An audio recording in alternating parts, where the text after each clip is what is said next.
Recording in progress.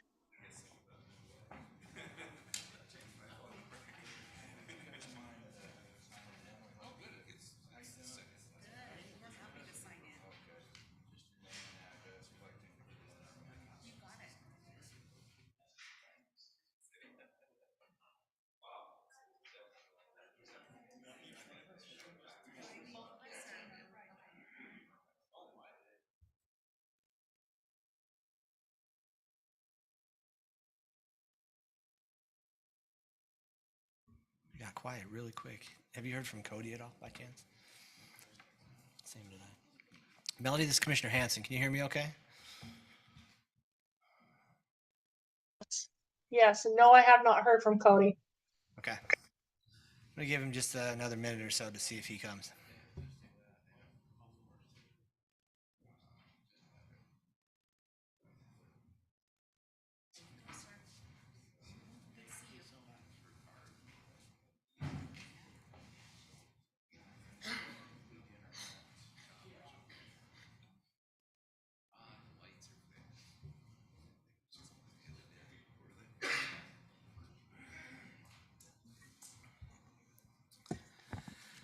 All right. I'd like to welcome everybody to our Planning Commission meeting this evening for October 19th. My name is Commissioner Hansen. I'm the current chair of the Planning Commission.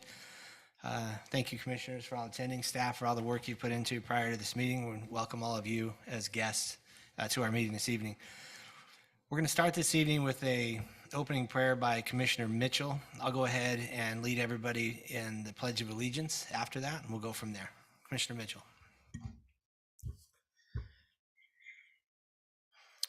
Our dear Father in heaven, we're grateful to be here for this Planning Commission meeting this evening. We're grateful for all those who work for Washington City and those who have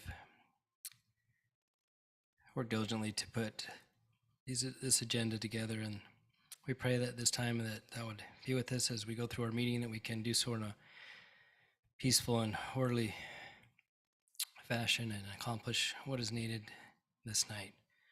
We're grateful for this wonderful city and pray that will help us to all do our part to make it and continue to be a great place to live.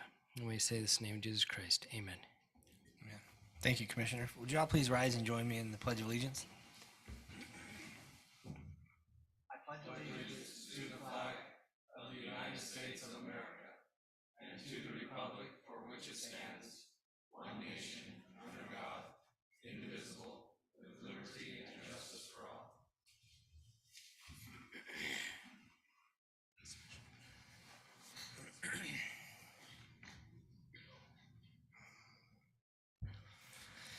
Thank you, Commissioners. The first item on our agenda this evening is to approve the agenda as is.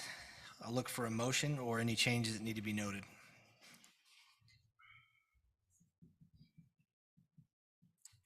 This is Sheil. I'd move that we approve the minutes or the agenda for this evening's meeting. This is Bullock. I second. Got it first and a second. All in favor? Aye. Aye.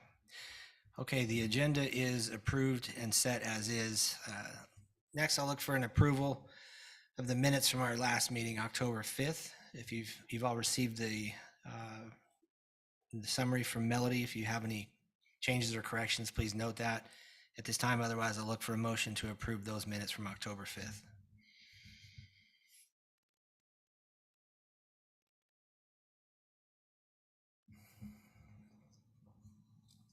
This is Commissioner Bullock. I make a motion we approve the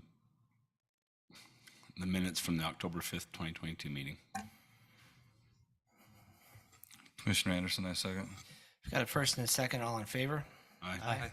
All right, the minutes are now approved. At this time, item number 3, it's time to declare any reason for an abstention or a conflict of interest that you have with any items on our agenda this evening.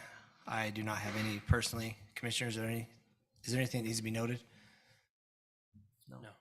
Okay, perfect. At this time, we'll go ahead and go to item number 4. 4A, this is a public hearing for consideration and recommendation to the City Council for Coral Hollow preliminary plat located approximately Lost Creek Drive and Coral Hollow Drive. The applicant is D.R. Horton, and I'll turn the time over to staff for their review. Thank you, Commissioners. Eldon Gibb, City Planner. At the address previously stated, this particular subdivision is proposing 188 single-family lots covering an area of 41 acres. The lot size will range from approximately 4,000 square feet up to 7,400 square feet in size.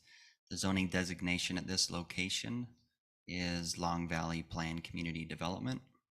The surrounding zoning is planned community development to the north, south, east, and west. The proposed subdivision conforms to the approved zoning. The request meets the subdivision requirements and other city ordinances as it relates to this location. Staff has reviewed the request and recommends approval with conditions of the preliminary plat as outlined. Staff recommends that the Planning Commission recommend approval of the preliminary plat for the Coral Hollow at Long Valley Subdivision onto the City Council based on the following findings and subject to the following conditions as seen in your report. And in your packets, I just want to point out that this is in pods 21 and 27 to kind of give you a reference in that subdivision where these will be going. And I'm happy to answer any questions at this time. Thanks, Eldon. Commissioners, any comments or questions from Eldon? This is Commissioner Hansen. Eldon, one of the things I was going to say is this map in here is really helpful that shows all the different pods that are available. And I would encourage, yeah, for sure. Please, if you can, keep submitting something like this to us so it puts it into perspective. Off the top of your head, and maybe you don't know, but do you know which pods, including 21 and 27 in this piece, we've seen? I think there's two other ones that we've seen. Yeah, previous pods that have been approved, Yeah. is that what you're asking? Yes. So pod 23 was Labyrinth Point.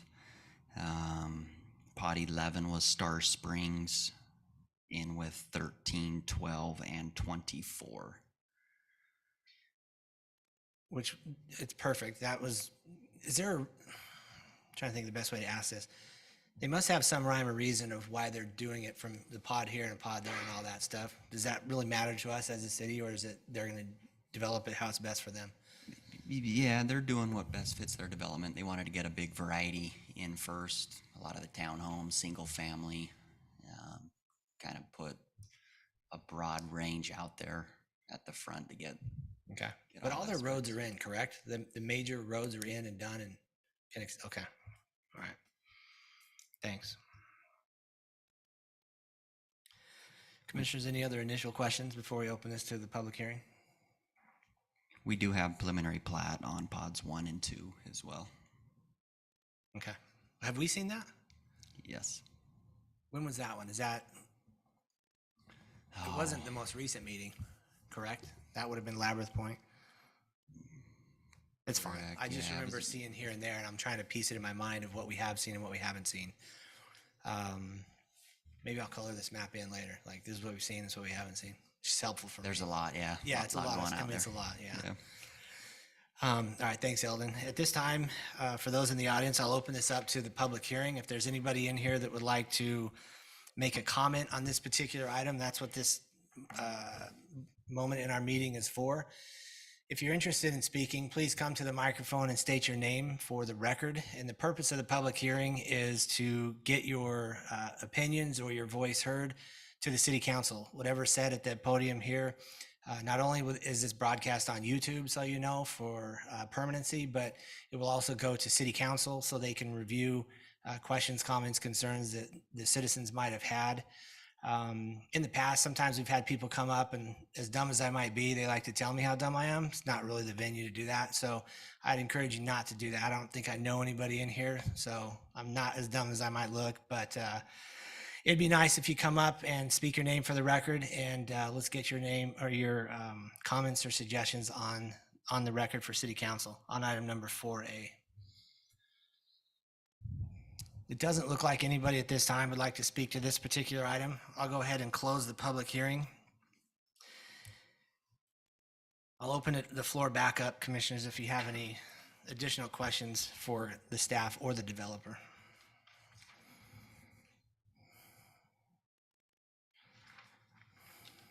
Is the developer here by chance? I do want to ask, if you don't mind, if you could just come up for 1 second. Because this project is so big and we've been working on it for so long, as you know, is there a reason or a rhyme of why you're doing different developments at different times? Is it just price points, or just so I can understand a little bit better? Sure. I'm Don Bean with D.R. Horton. Eldon had it perfectly said. We're trying to get a variety of product out at the same time. So what instead of trying to do all of the products at the same time, we brought a few preliminary plats one at a time. And so we're just kind of developing all at once, but we brought them before you just one at a time. Yeah. The plat that has the biggest residences as far as square footage, are they being held to the end, or are they going to be mixed in whenever? The lot sizes? Yeah. Yes. Okay. They're larger as you go further into the development. Okay. Perfect. All right. Thank you. Appreciate it. Commissioners, if there's no further questions or comments, look for a motion on this item 4A.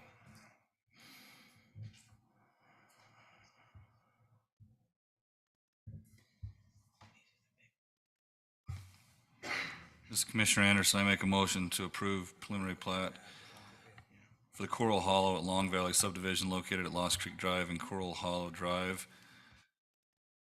with the 2 findings and 12 conditions outlined by staff and sent it to City Council for consideration. This is Commissioner Bullock. I'll second. All right, I have a motion by Commissioner Anderson. I have a second by Commissioner Bullock. I'll go to individual voting. Commissioner Anderson, Aye. Bullock, Aye. Shield, Aye. Mitchell. Aye. I'm Hansen. I'm an aye as well. The motion passes. We'll send that to City Council with our recommendation for approval. Item number 5A. This is also a public hearing for consideration and recommendation to the City Council for a zone change request, Z-22-21 from open space to a planned unit development / residential located approximately Grapevine Crossing and North Plata Circle. The applicant is Tate Murphy of Elevate Development. And before I turn the time over to staff, is Tate here tonight? Just so we know. Okay, perfect. Staff, I'll turn the time over to you for the report. Thank you, Commissioners. Applicant is requesting approval of a zone change, approximately 36.96 acres. The requested change is from the current zoning of open space to the proposed, as stated, planned unit development residential, and they'll be utilizing the multifamily standards of the PUD. The proposed design and use is to utilize the PUD multifamily as stated, and the development is proposing 16 apartment buildings with a total of, sorry, my nose, I'm about to sneeze and I don't want to do that on the microphone. Just give me a second. Look at the light. I remember that as a kid. There'll be 16 apartment buildings, and they'll be broken down with totals of 216 one-bedroom units, 240 two-bedroom units, and 84 three-bedroom units for a total of 540 dwelling units throughout the development project. This is equal to a 14.6 dwelling unit per acre ratio that fits in our high density, which is 13 to 16, even though it general planned is PUD, but because of the location, we would classify it in the high density. So it's within the ratio of dwelling units per acre. The exterior finishes and the building layouts and overall design seem to be adequate. We'll kind of scroll down and get to those just so we can go through them as we go.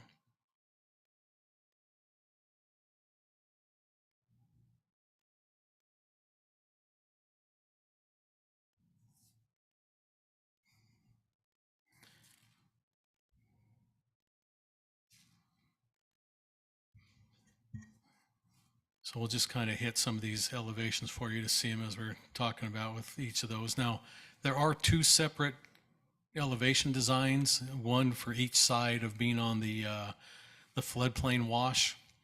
So they're called out as east elevations or west elevations. So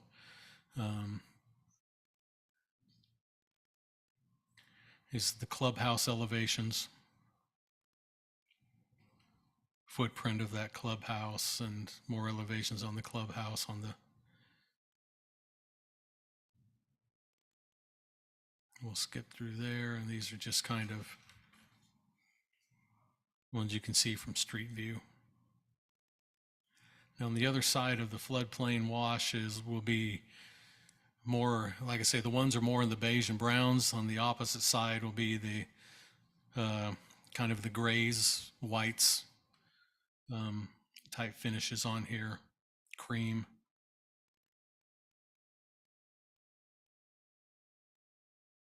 And you can see that they're 3-story in size. They fit within the height limitations.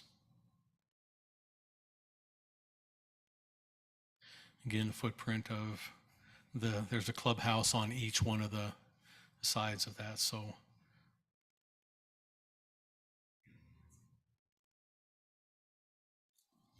moving on in the report, that's kind of how your elevations turn out. Again, they seem to be adequate for what we've accepted in the past on the multifamily apartments. But one of the cautions we have is the vehicle circulation. And let me go back up here as we look in the parking areas. This will have to be addressed if approved to match up with our, let me find,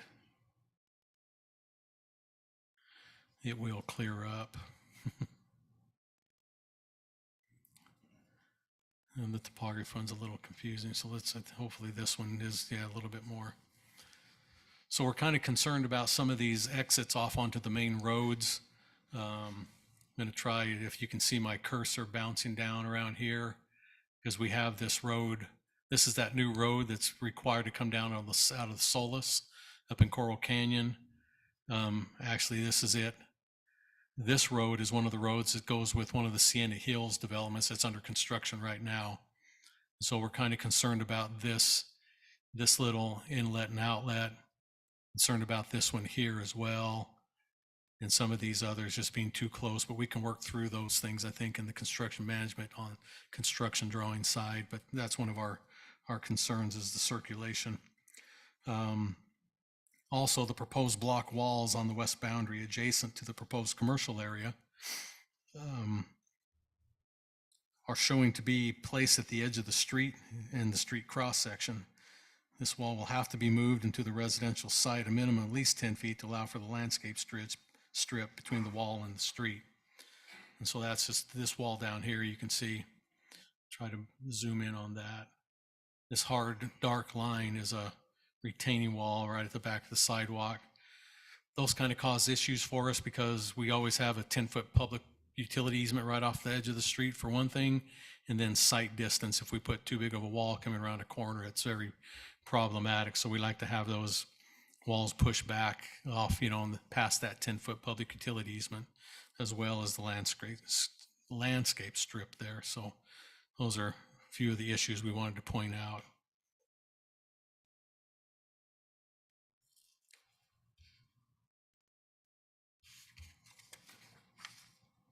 The project is providing, and it's not a misprint, 1,240 parking stalls. And when you have that many units, you do need parking, and this actually exceeds, so it's not only meeting but exceeding the required parking by a projected 34 extra stalls. Again, it's better to be over than under. Staff has no issues with the provided parking, nor the applicant meeting the standards set forth in PUD regulations. The surrounding zoning of the proposed development is open space to the north, which is I-15 in essence, and a little bit of their property left that's not been or being rezoned at this time.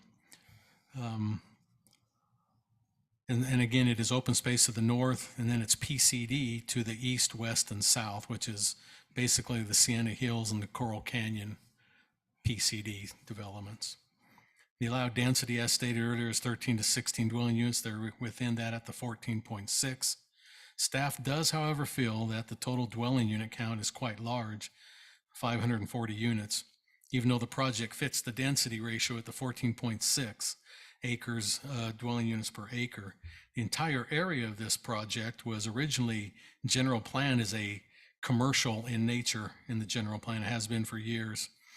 Staff even supported going through the mixed use of residential and commercial during the general plan amendment process, realizing that the entire 100 plus acres would be hard to fill with all commercial. And we kind of came to that conclusion, especially when you add up the Sienna Hills commercial that's to the west of this. It'd just be a lot of acres to cover with commercial. So we felt appropriate, but again, staff just a little uncomfortable with 540 apartment buildings all right here in that particular area.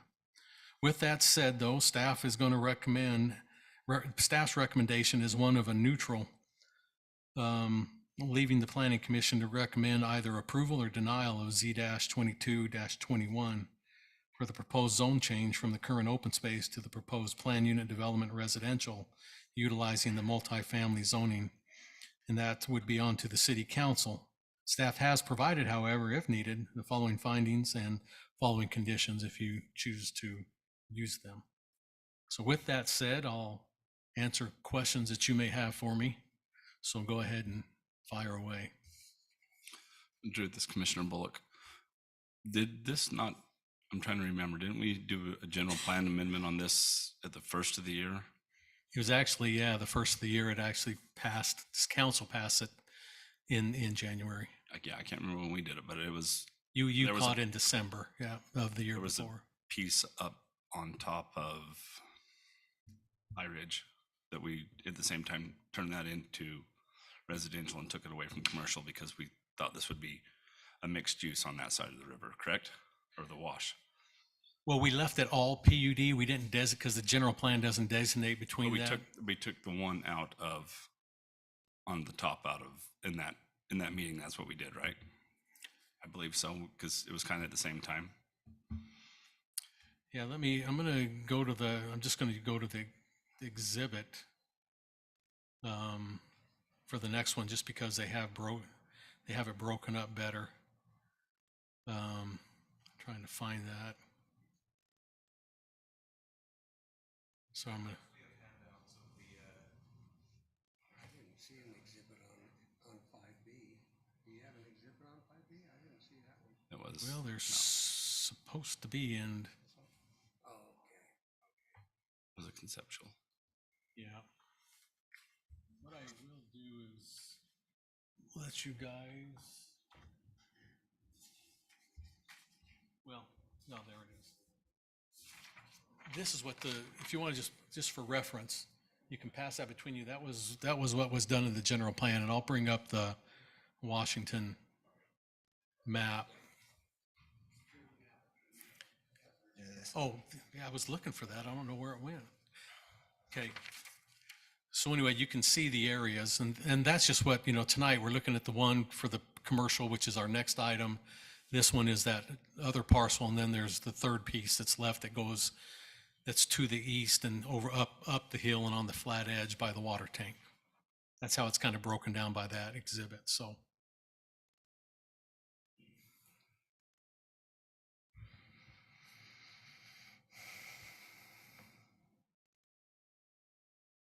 Yeah, I just don't know why I don't have it in mine. But that's okay, you have it. So anyway, what was your question, or did it get answered, or? It got answered. I just wanted to make sure I was remembering everything that was when we changed this, because it was commercial and we switched it to Planned unit development. Planned unit development, because we could do a planned unit development commercial. Yeah, because we could do residential or commercial or mixed. Right.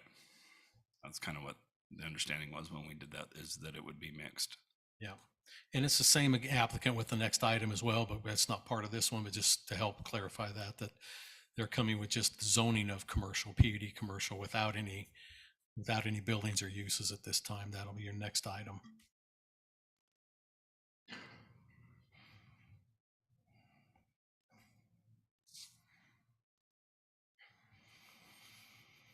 This is Sheil. Has there been a traffic study on this? No, but that will always come with construction drawings. That's one of my conditions. If you look on the report, it'll have to have a detailed traffic study with it. So, It concerns me. I drove out there and the roads are just, I don't know if they can handle it. You got two lane roads going out to it. It's going to be pretty dense. well, it will loop around. I'm just helping I you know that understand. It will Grapevine loop. Crossing will come back in on Yep. that north area. I so. get it. I saw how it's going, but it's going to be tight.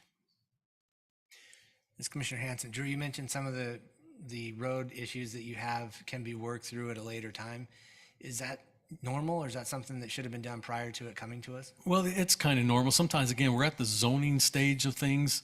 Even though it's PUD, what we really like to see here is, have they met especially in a PUD, the building versus open space, ratios? Have they met the landscaping? Have they met the recreation?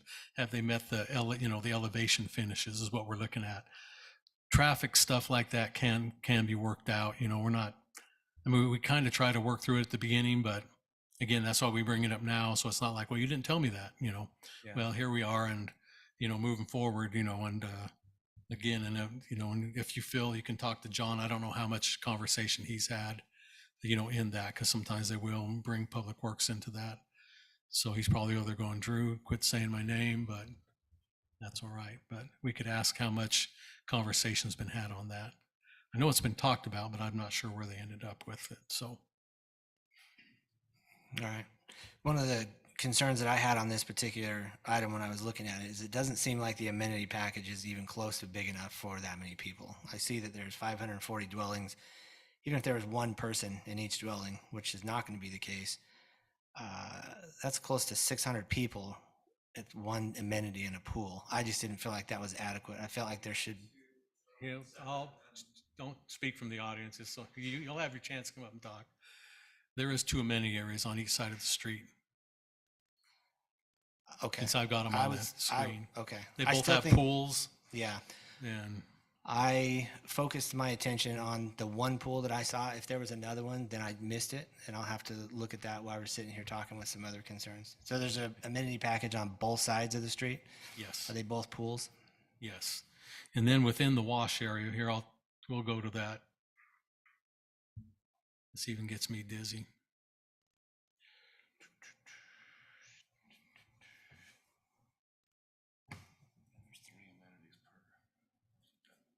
Yeah, there's 3 different areas, and they all have, so Where's it at? here, look on your screen. I'll help you.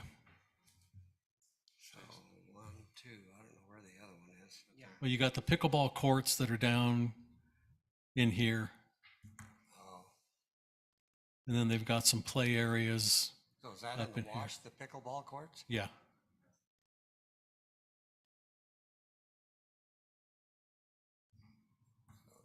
And there's a trail that goes down in there as well. So, and then you have the 2 amenity areas right here with the pool and the clubhouse, where my arrow is, and then across the street you've got another pool and clubhouse. Okay. In my mind, what I was thinking is that top section with the 4 units at the top. I misunderstood this, how it was laid out with regards to the 2. I thought there was one pool. Yeah, so we base it on square footage. You're required by how many number of units you have, then you end up being so much square footage of amenity that you have to have, and you can do that in several ways. They've got, pavilions with, in the one area, they've got the pickleball courts, they've got the clubhouse and the pool, and the clubhouse has recreation in it. I think weight rooms, et cetera, is what they put in. So they've got those, and they do have some grass play areas. I guess what I'll say then is I would hope to have seen an amenity package that would be more inclusive of the 4 buildings at the, I'll just say north on my page. Those 4 units up there. That's me. I misunderstood. There was 2 pools. That's still my original thought was that these 4 are left out there. Personally, that helps to know there's 2 pools because again, if there's one person and that's 540 people, at least there's 2 pools. That's good. Now I understand that. So now it's only 270 per But pool. still, instead it's of- still a ton. No, No, it still is. But I'd like to see it'd be more inclusive of the people at the top. I mean, when I look at that now that I understand that those are two pools right there, I know there's a road in between them. You're still leaving half the, well, not half, you're still leaving a decent number of people out there that Yeah. I want to make a note of. When we redid this, the city, back in January, you mentioned, did the city envision something like this? I mean, this seems like it is a gigantic project for the area. It doesn't feel right when I started reading about it. Well, there were lots of conversations with lots of different groups during the time, you know, talking about what the city, you know, I mean, this is like the fourth people that I dealt with that finally ended up buying the project. And everybody that came in, I kind of told them the same thing, you know, this was originally commercial, you know, so I expected the staff to have, you know, a strong commercial showing and some residential, you know, showing too. We never did talk about percentages. We thought we'd let that come in design, et cetera.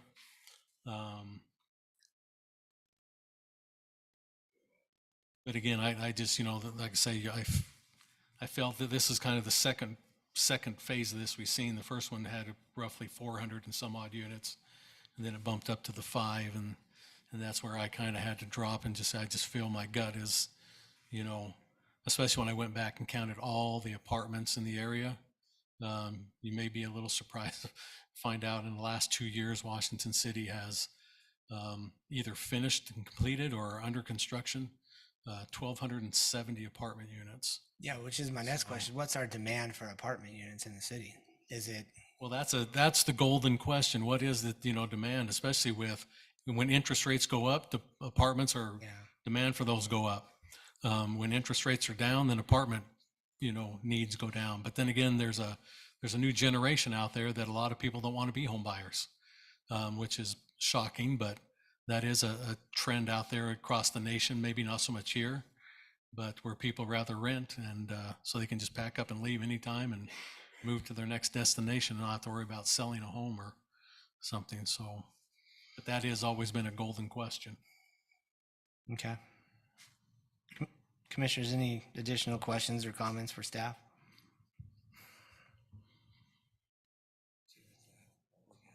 Yeah. I think I'll open it up for the public hearing portion of this item at this time. Again, if you'd like to speak to this item, please come forward, state your name for the record. And if you can, try to keep your comments to 3 minutes. We did receive some comments online prior to this meeting from public, James, Michael, Scott, and Cindy. So if you're here, we have your comments here in front of us. We've read them. Anybody else like to speak to this particular item, please come forward. Good evening. My name's Emily Phillips, and I live in Sienna Heights at Sienna Hills. And about 5 years ago, we had the huge zone change where everything went an overlay for vacation rentals. That was something I was adamantly against. And as a homeowner, thankfully, it hasn't been life-changing. And my own home has been protected from that and grandfathered in. Sienna Heights cannot have vacation rentals. But outside of that, they also accepted those apartments that are below Washington Parkway and Telegraph. So we have those two huge apartment complexes that were just built. I mean, the one's just finishing now, the other one probably a year or two ago. And I had no idea about this project till about 2 nights ago when a neighbor let me know. And as a homeowner, that's a little disappointing that the developer and that nobody let us know that this was happening, that I had to find out from a secondary source. Whereas other projects, I've been emailed, called, checked in on, that we've received information about these changes. The main thing I wanted to talk to you about tonight, though, is to think about the homeowner perspective. Those of us who have been in Sienna Hills have had to go through massive change. Sitla obviously lost some land when the hill slide happened. That's why they made the change with the apartments, and they gave us some park space, and they did some great things. And I'm a good friend with Aaron Langston, so I understand where he was coming from.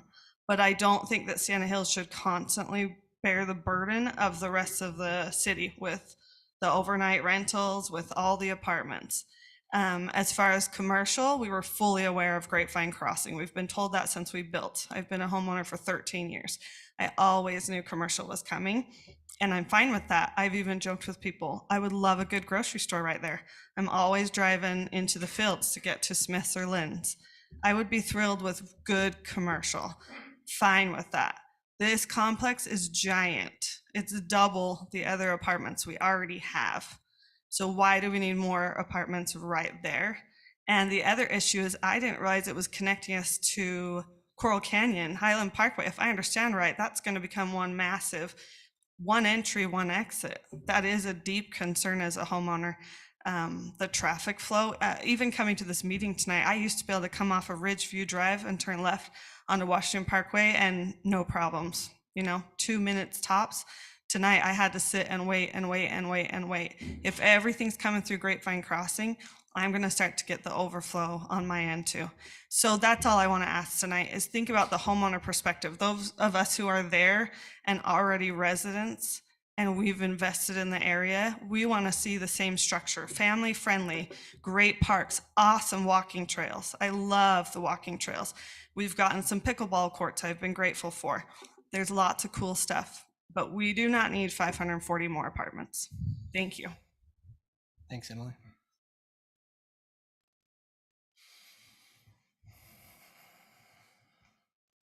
Commissioners, good evening. My name is Mike Forshey. I'm a resident of the Sienna Hills area.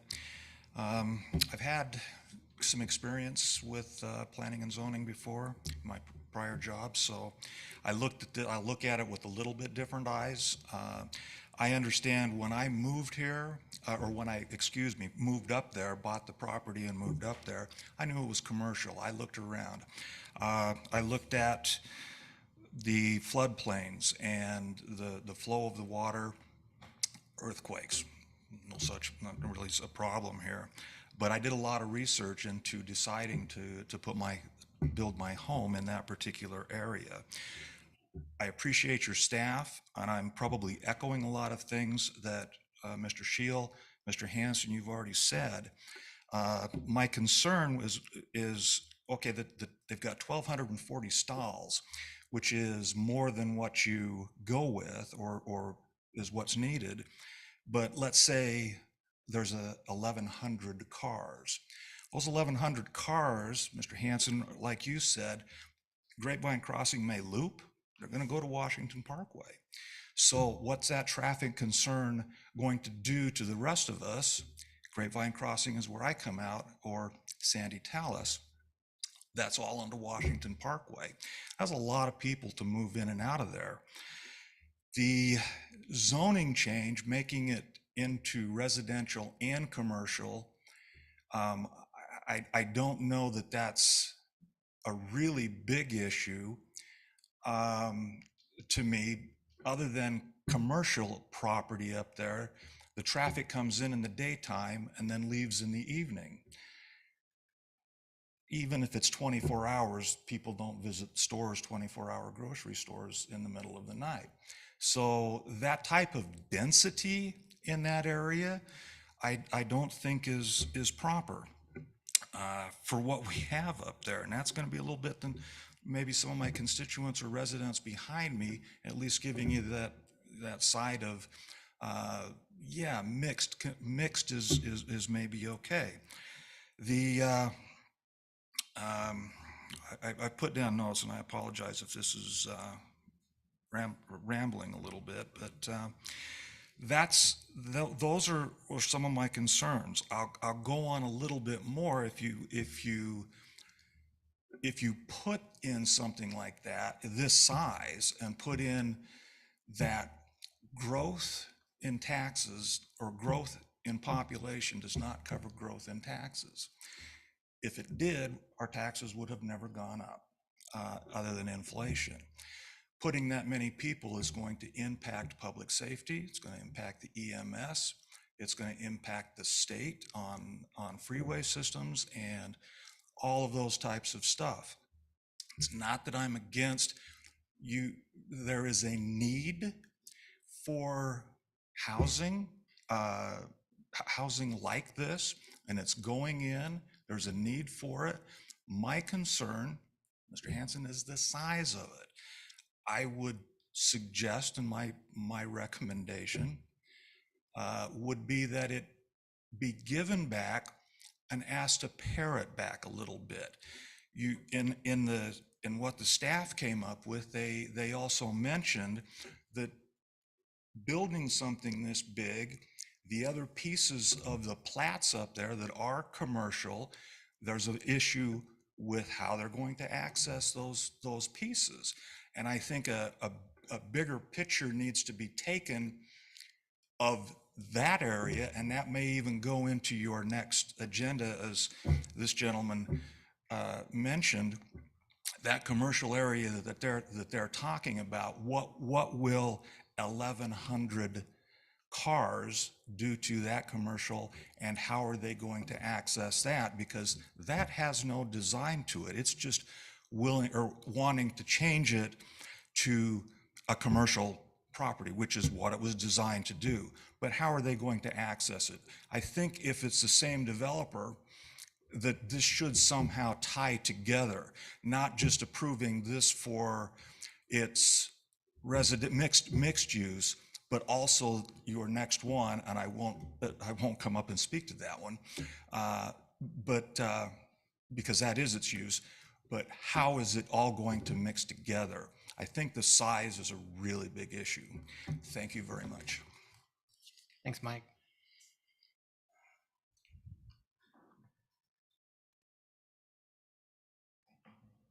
Good evening, everyone. My name is Matthew Rigby, and I live in the Desert Ravine area of Sienna Hills. My concerns, as coming from a first responder aspect, that many people in that small of an area, while you've all said that it meets the requirements, and I understand that, that is going to put call volume at a level we probably haven't seen in this area. If calls are being responded to slowly, that's a problem.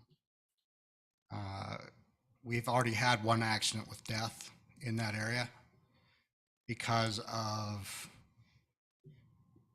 the volume of travel. It's increased. Even after a year of my being there, it's almost doubled in my opinion. I'm also thinking about school impact. My daughter rides the school bus in, and she's had to sit on the floor of the school bus. That amount of people is going to significantly increase the number of people attending our schools. And there are no plans that I've seen for new schools. So volume of people, that's a concern. Volume of traffic, that's also a concern with the bottleneck that we have between exit 10 and exit 13 on I-15 alone. You've all experienced it. It gets bad at night when we have about 5:15. We have multiple accidents there every night. I shouldn't say every night, but you can see the skid marks on the road on I-15. If you look close, there are skid marks from 10 to 13 that are at epic proportions. It's concerning that we're even considering putting that amount of traffic on our roads. Ultimately, I can't speak for Washington City PD, but I can speak knowing I've worked in Salt Lake, I've worked in South Jordan and Draper and Salt Lake City. Adding something of this size is going to increase the call volume for the police. And I know we haven't looked at, if we haven't done a traffic study, we haven't done a study on that call volume either. So those would be my concerns, and I would be absolutely opposed to this. Thank you. All right, Matthew, thanks.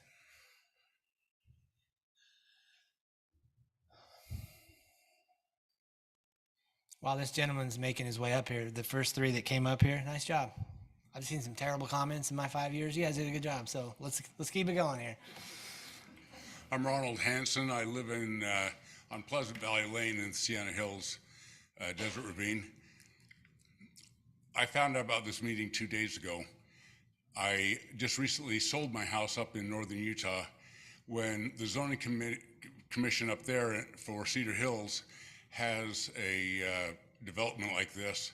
We received a letter, just a mailer, showing the plat on a piece of paper, and had everything laid out, and it gave us time to look over everything and have everybody in the area know about what's going on. I just feel like this is a little rushed. and I'm not for it. Thank you. Thank you.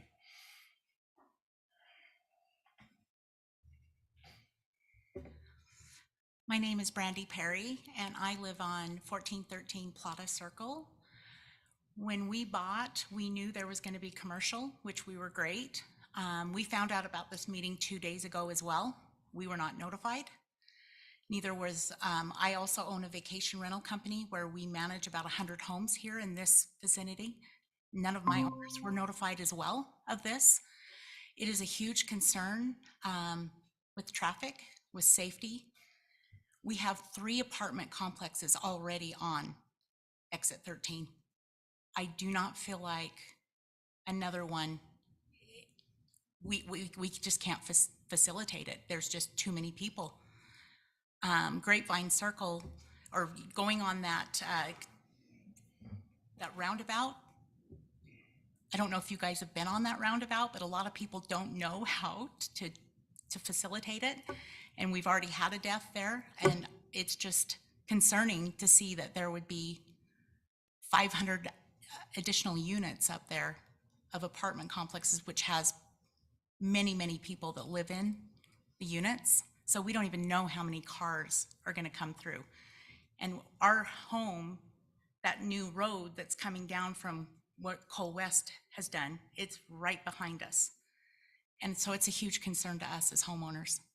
When we bought here, we were so excited with the planning that Washington City has done.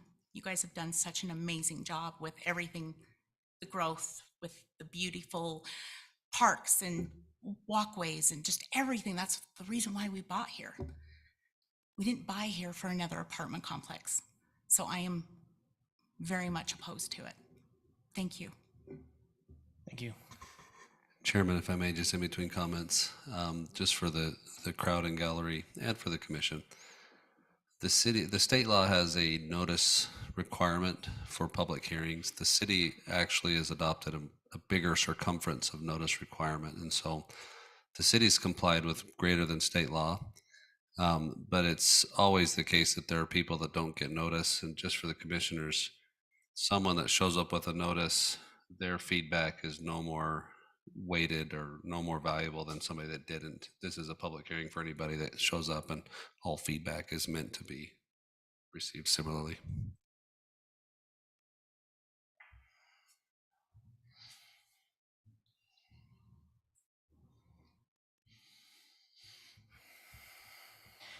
Good evening, Commission. My name is Troy Belliston. I live directly adjacent to this project. Mr. Segmiller, you know, I didn't get a notice, and I'm well within. I know several of the property owners, they said they didn't see it. I did not see one. Yeah.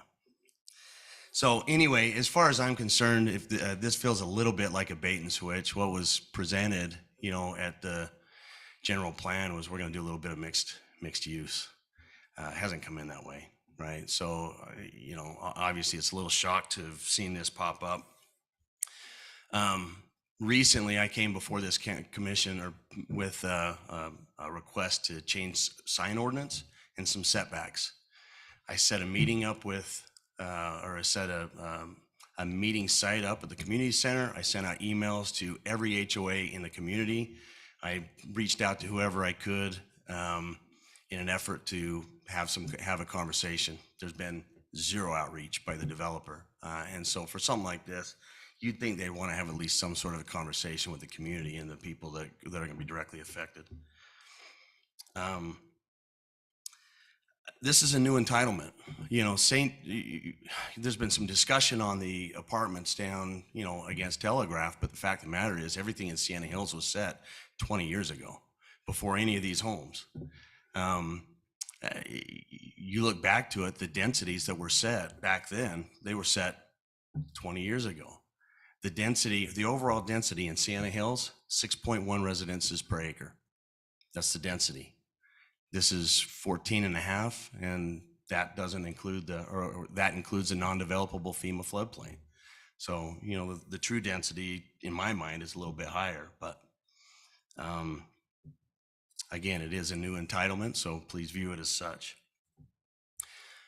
With respect to traffic, Sienna Hills did a traffic study. They sized all the roads. They planned everything based on their traffic study. It did not include the road coming off of Highland. That was never planned to come down there. I think what's gonna, and I rightly so, I think the city council said, hey, I know you want it as an emergency access, but the reality is it's gonna be a primary access, so it needs to be paved, right? That's the reality of what's coming off of Highland. This project here was never included in the Sienna Hills traffic plan and study and design. And I think you'd have to ask yourself, 540 units, what kind of traffic that provides. It's neither here nor there. When there's an outlet out to the I-15 and exit 13, it's not as big of a deal. But I think if you were looking at this parcel and you said, would we approve a McDonald's and backfeed that McDonald's through the neighborhood, you probably wouldn't go that far. And this is significantly higher than small commercial with no outlet. PUD, in my mind, should include a fair amount of park and open space and amenities and things like that. I think they're shy on that, given what it is. Finally, I'll just leave in saying that to me, it's pretty telling that of all the applications you have here before you tonight, the only one that doesn't come with a recommendation for approval from staff is this one. Thank you. Thanks, Troy. Troy, just for the record, you're outside of the circumference. Your home is, so you're 45 feet outside of the circumference. But it's 300 plus or 30. We still appreciate your comments, though. I'll keep watching the city's website for agenda items that come up then. All right. Troy, it's okay, man. I only saw one pool, so we're good.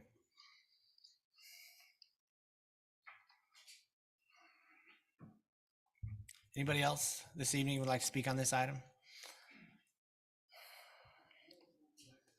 Okay. If you don't mind, there's one lady right behind you. Yeah. Thanks, Tate.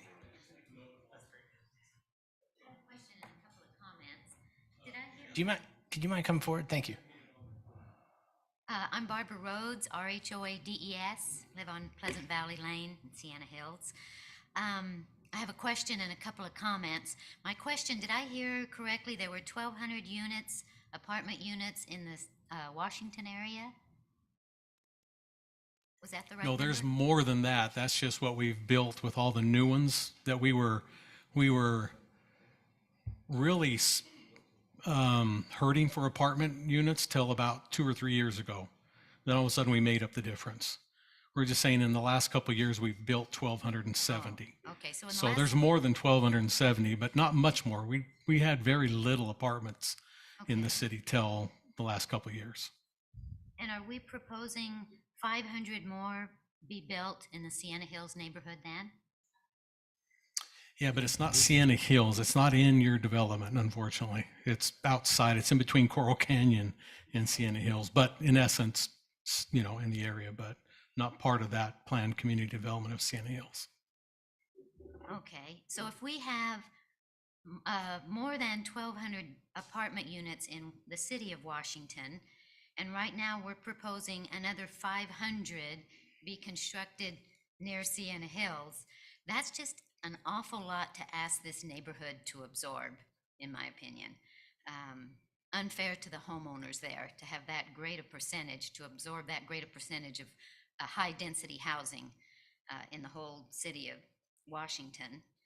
I'm concerned about how this much high density housing suddenly moving into our small area is going to affect our property values. Certainly it will not affect it in a positive way. Also, I'm concerned that I found out about this meeting yesterday from the neighbor across the street. And I let as many people as possible know in the short amount of time between yesterday and today's meeting. I had talked to Jason Spackman, who was a construction supervisor for Carefree Homes that built the homes along Pleasant Valley Lane. And he said in the past, he'd always gotten a letter.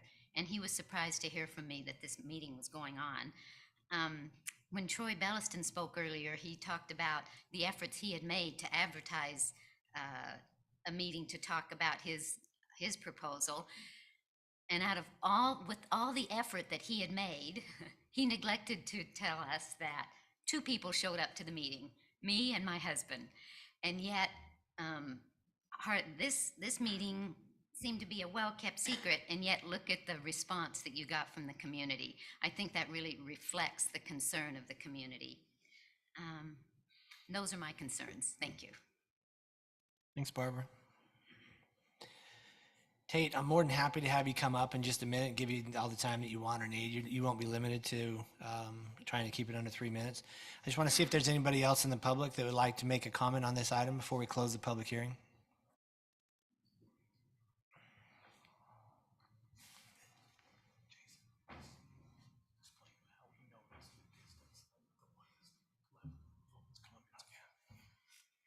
Pamela Santabanez, and we just moved here 2 years ago.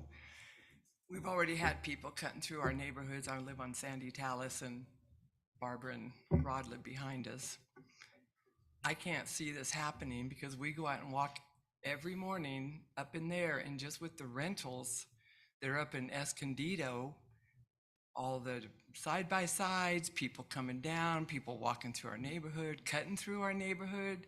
Nobody does the speed limit, and like they said, the accidents. Now we're going to have Iron Man, which is great for the community. Our whole neighborhood's in on this to know. Thank you, Troy. Thanks, Pamela. Anybody else?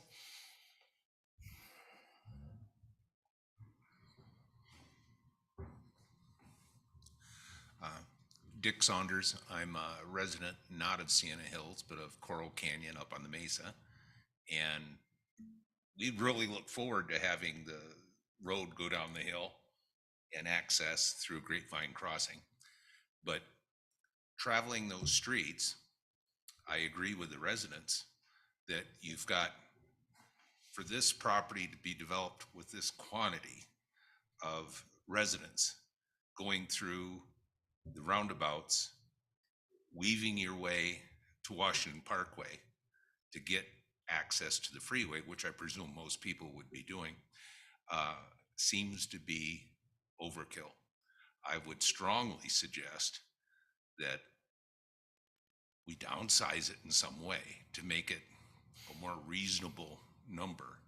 We obviously need more residences and affordable residences, but this area, I just can't see Sienna Hills, the traffic pattern from where this located to get to Washington Parkway is going to be a zoo. That'd be my concern.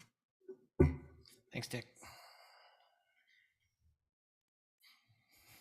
My name is Paul Crawford. I'm a representative of Copperleaf Subdivision and part of the HOA board there. Grateful to Todd Bellinger, or Belliston, who informed me about this hearing, this meeting.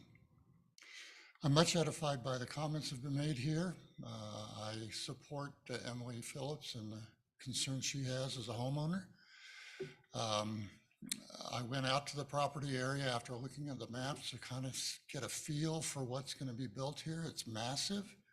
I don't even know if you did half of it that it would reduce the concerns. The first responder gentleman, I didn't even consider that factor, but that's a huge factor.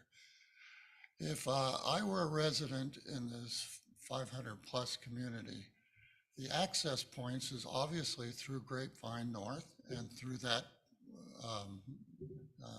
roundabout that's there. That is a concern. It's already a concern when you have transient people going to Maverick and McDonald's and coming in and out of there. So that number of people, that'll be a primary exit point for them to interface with the community. If I lived in there, I'd be going to Walmart and Costco. I'd be going down Telegraph, and that would be the main point. But I'm really surprised that that new road that's being added to Coral Canyon, that's going to be their primary ingress egress point. And that's going to really change that development up in there and what those homeowners have looked forward to. Every time somebody wants to go to national parks and Hurricane, they're going to go that way.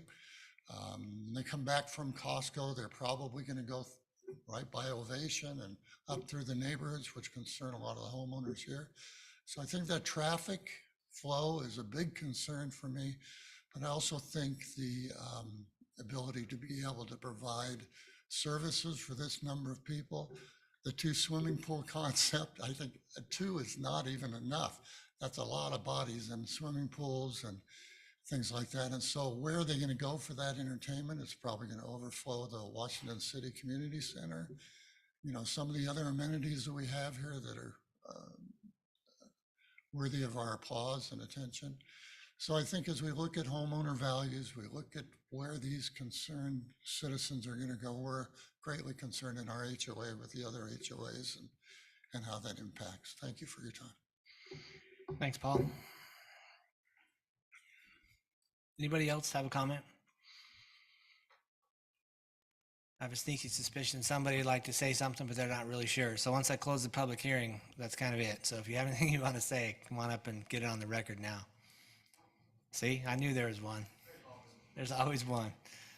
Well, you know, I noticed all these people here, they all have the same concern. Just tell us your name so we can get it on the record. Rodney Rhodes. Rodney. I live over on Pleasant Valley Lane. And most of the people here, you know, probably have the same concern I do. And I don't know if we could show by show of hands, how many people in this room even support this thing that's going on?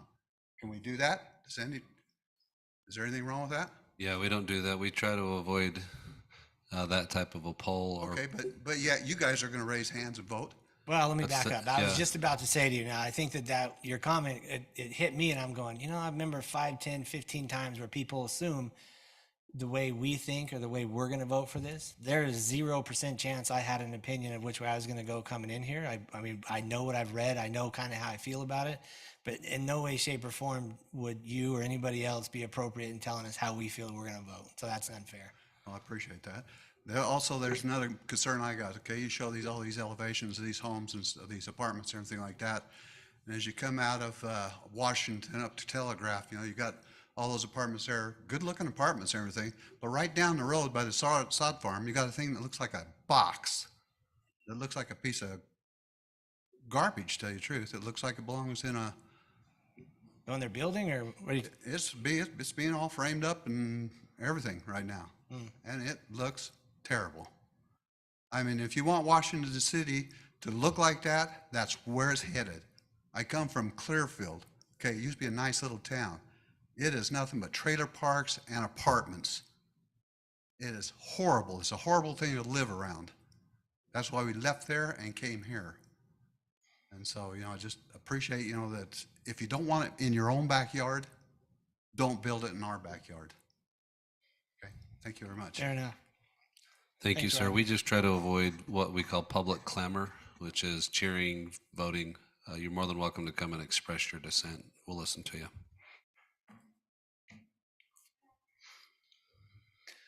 Oh boy. How about if I give you 30 seconds and call it a day? Yep. And again, how many busts of fentanyl drugs have been at our exit? I get emails from neighbors that have built across the street about what's going on here, and I didn't even know it. Right there at exit 13. You see the cop with his dog there every day. I don't want them in those apartments. Thanks. All right. Thanks, Pam. There's 2. Maybe there's 3 or 4. I should have said that earlier. Keep it short and sweet. Tanya Rigby. I live in Sienna Hills. I'm mainly concerned about the 2 sinkholes we've already had on Washington Parkway that we can't seem to get under control. And if we have more traffic coming through there, I just think we're going to just be constantly fixing Washington Parkway. There's no plan to make it wider, and that is my concern. Thanks. Appreciate it. All right, last call. Or public comment. Anybody? After we close the public hearing, with all due respect, you may or may not agree or disagree with what we're going to talk about and what we're going to say, but if you can, restrain yourself from shouting at us. This is where people tell me how dumb I am. This is usually where it comes into play. What our role is as commissioners, at least what I see our role is as a commissioner, is we take the staff, what they tell us as in the report. We look at what we have, we read, we do the best that we can and the way we feel about things, pass that on to city council with a vote from each of us to decide what they want to do for the city. We're not going to approve this. We're not going to deny this. That's not our role. Our role is to hear what the public says, get it on the record, get it to city council. There's at least one, I've seen 2 city council members here in this meeting this evening. So they know what you're saying. They hear what you're saying. We're not the ones to approve it. We're going to do the best we can, what we think is best for the city. With that being said, the comment of the night was from Brandy, who told us what a great job we were doing at one point. You know what, the truth is, we do live here. I moved here 5 years ago. Some of us have been here since they were kids, and we do want what's best for the city. And they're, being involved for the 5 years, one of the things that's interesting to me is I've now seen the projects, people come like this. We've had rooms full to capacity with people in the hallways telling us what a garbage project is, and it's built, and you know what? It's actually nice. It's nice, and people like it, and people use it, and it works. So and sometimes it goes the other way. The gentleman that said the box on Telegraph, unfortunately, I think it's great. Actually, my kids have purchased 3 of them. That allows my kids to live here in a purchased townhouse, condo. Does it look like a box? Yeah, I don't know, but my kids can afford it, and that's kind of nice for me. So there are things that work in some people's favor that they like, some people they don't.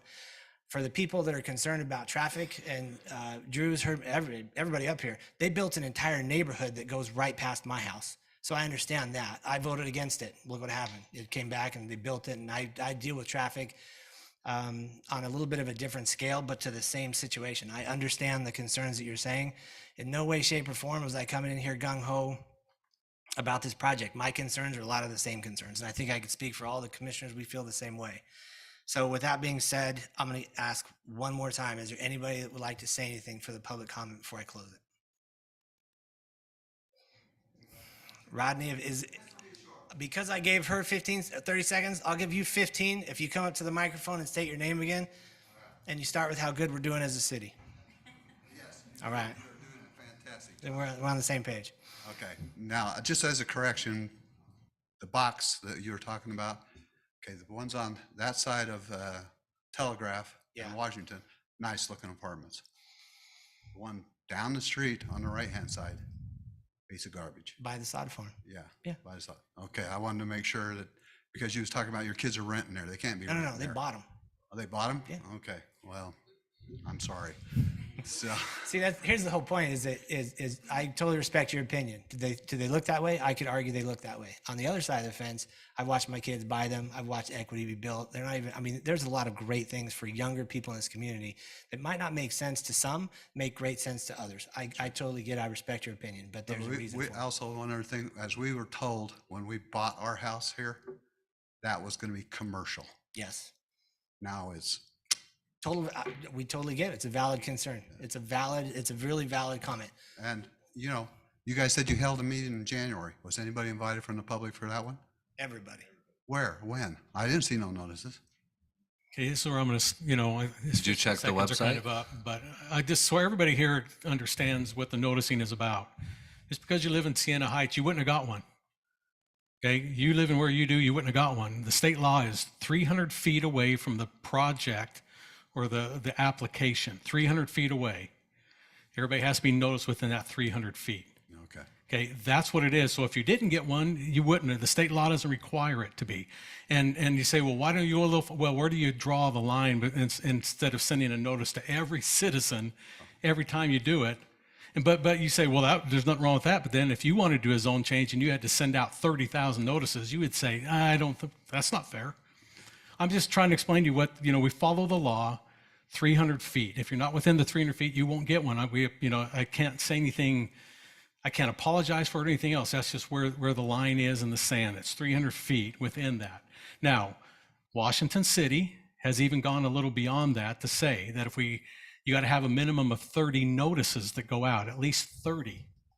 And if I don't have 30, people within that 300 feet, then we make them go beyond the 300 feet. But they had 40 plus notices went out. Okay, well, maybe some things need to be changed there because that traffic It's then going to affect everybody. I down get that, but everybody keeps coming saying I didn't get noticed. I didn't get, so it makes it look like. And one person said, "Oh, kind of shady," and I'm not going to take that, but that's the kind of comments we have to just say. Now, look, we're not doing anything shady. We followed what is what's supposed to be followed. The applicant did what they're supposed to do. The city did what they're supposed to do. Okay, so noticing was done. We have a list in the office that shows everybody that got that notice sent out to them. Right. And there's more than 30. So I just wanted to put that one to bed because people need to just understand that sometimes, and they don't, Sure, and I get that. And that's why I understand wanted that. to explain it to them why you may not have got one. Yeah, and I understand that, but most people are here today because of how it's going to affect everything from there down.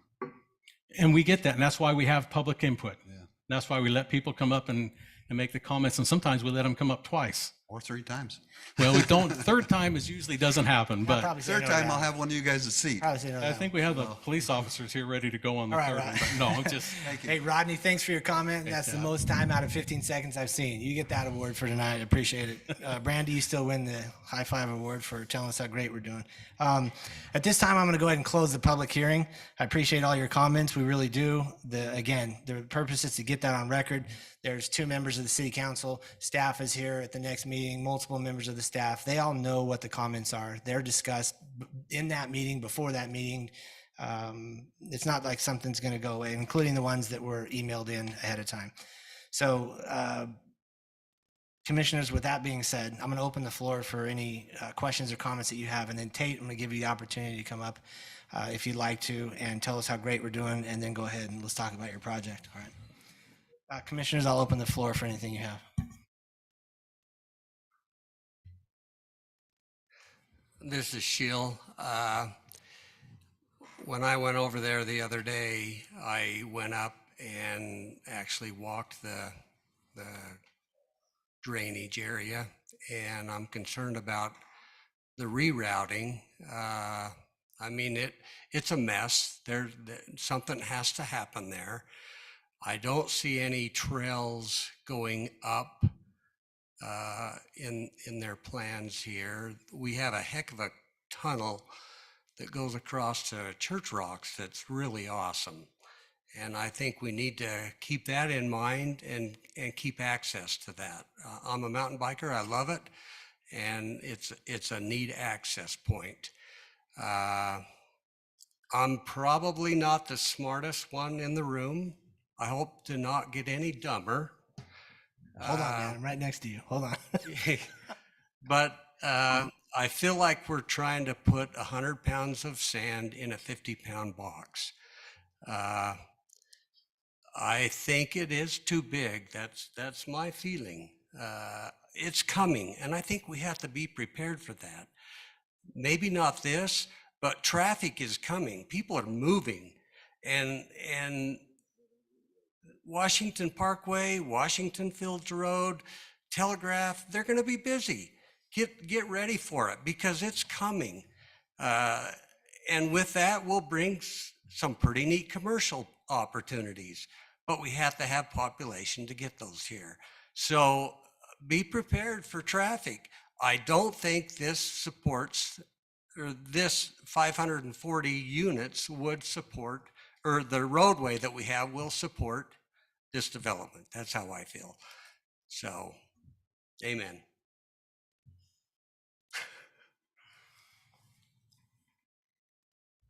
Anything else, commissioners? Man. I think Doug actually spoke it very well, and he comes with a lot of experience. Though he says he might be dumb, he's not. You talking about me or Sheil? Maybe both. It's you. The only thing that I could think of that I'm trying to compare it to is, and it's not even in our city, but like the Sand Hollow Resort. It's a little bit more spread out. There's a pool per every 2 buildings. This is this is bigger than that, I guess, so it doesn't a true comparison. But I do feel like it needs to be spread out. There needs to be some more recreation. There needs to be, I mean, even the 2 pickleball courts for 2,200 people, that's a long line. waiting to play. So I think I tend to agree. I feel like there's just maybe too much crammed into a small space. Thanks, Cody. Commissioner Anderson, I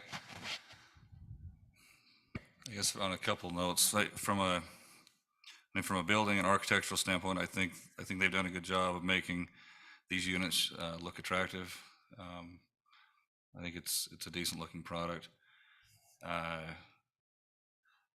mean, as far as the area, it meets the zoning, it meets the general plan, which that's what we're up here to decide. Not whether we like it or not. We're supposed to decide if it meets the general use, if it meets the zoning, and it does. I mean, this area, it's zoned as either commercial, PUD, which PUD can be commercial, residential, or mixed use, and it can be all three of those.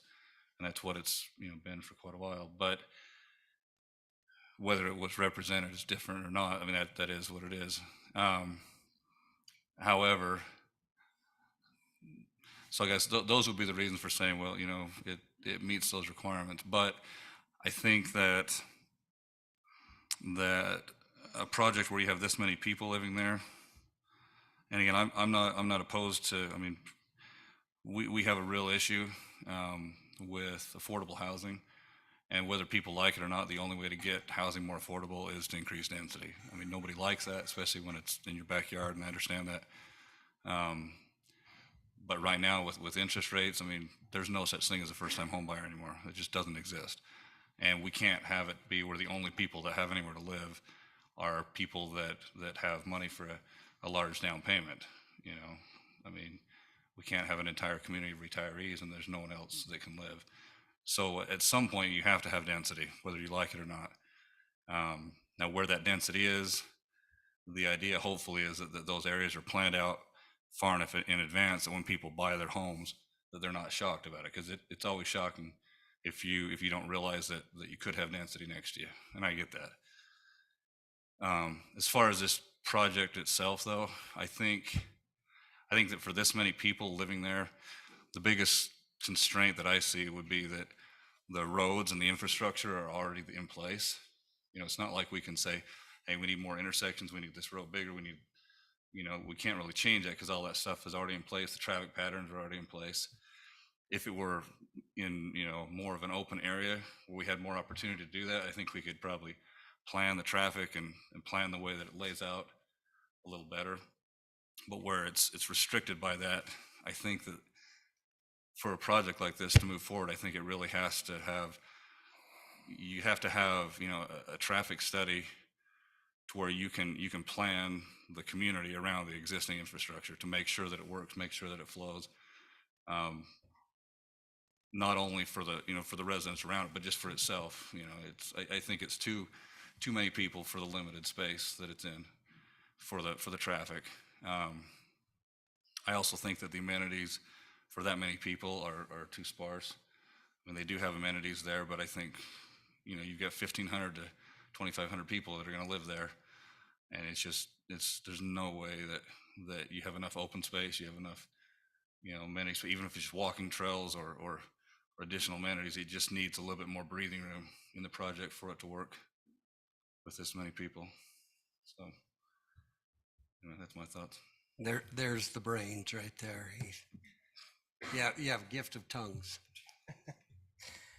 Pete, do you have anything you want to add before? No? All right. No, I mean, you guys have said everything that I would have said. Well, Tate, you got your work cut out for you, I guess. You've heard from us. You've heard from the public.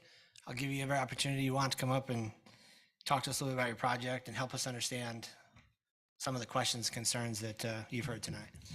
Thank you for the time, and thanks everyone for your comments. Appreciate it, and appreciate you guys' humor and making this a little less long of a meeting.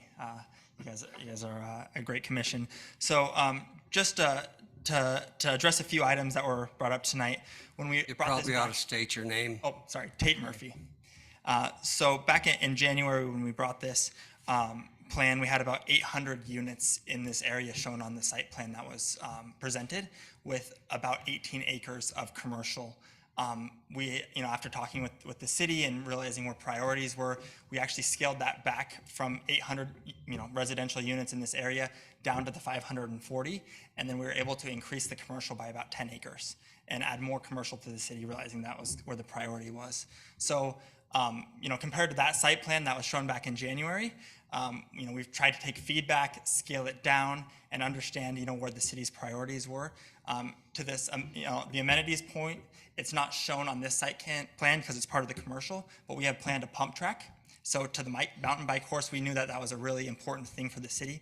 I mean, that's a trailhead to how many miles and miles of mountain bike trails. So we've included a sizable pump track park that will be a part of the commercial development and be able to cross park with the commercial development.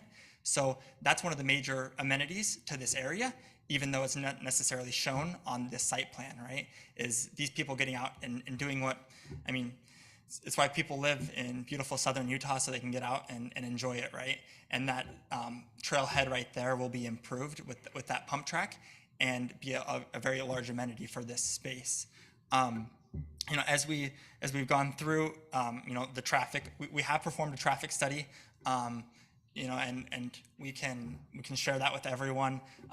It was submitted, but not obviously a part of this portion. But that traffic study does address those concerns and those issues with what improvements need to be made. I think an important thing to remember is it's not going in overnight. I mean, as you can see, there's two distinct projects, and within those distinct projects, there's the 4 buildings on the west side of the wash that will all phase out over an extended period of time. And with that being said, for those west side buildings to be built, that wash has to be, to that point about the wash, we've done in-depth engineering on it. We've readdressed how to, fix that issue that was, created many years ago to reroute the wash and push it into the right spot now. And those improvements will need to be made, and a LOMAR will need to be done before before we're able to build those buildings that are impacted by that. And everyone here knows that that's a long process. And so it's not like this project is gonna, we're gonna go roll, the bulldozers out and get it all built at the same time.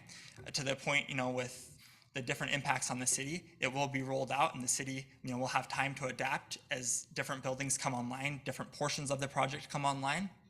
But as we look at this and the affordability, crisis that's going on, it was how can we provide a project that gets people, somewhere great to live in the city and provides, somewhere for many people to live, while providing large amenities and, especially access to those biking trails, and then increasing that commercial usage.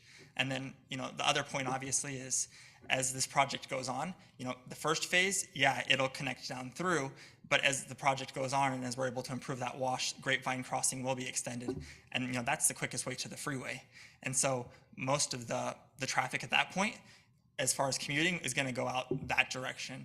So that's obviously going to help alleviate, in a big concern, traffic as the project goes on further. I mean, I would be very concerned if this was all going to go, right through, if Grapevine wasn't going to be extended in the future. But as the project, expands and as the phases roll out, there will be things to address traffic and put people, in the best traffic flow. And obviously the traffic study that will be shared, again, will, address those points as well.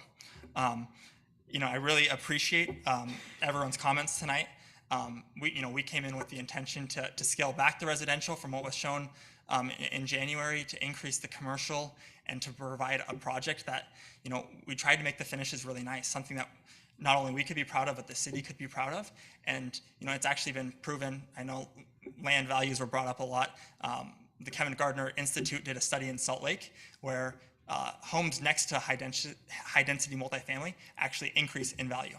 So to that point, I understand that maybe, you don't want this in your backyard, but, home values actually do increase according to the Kevin Gardner Institute. So, I mean, obviously, it's a change. There's a lot of units here, and, it does bring traffic into this, but it also provides a place that people can be proud of living.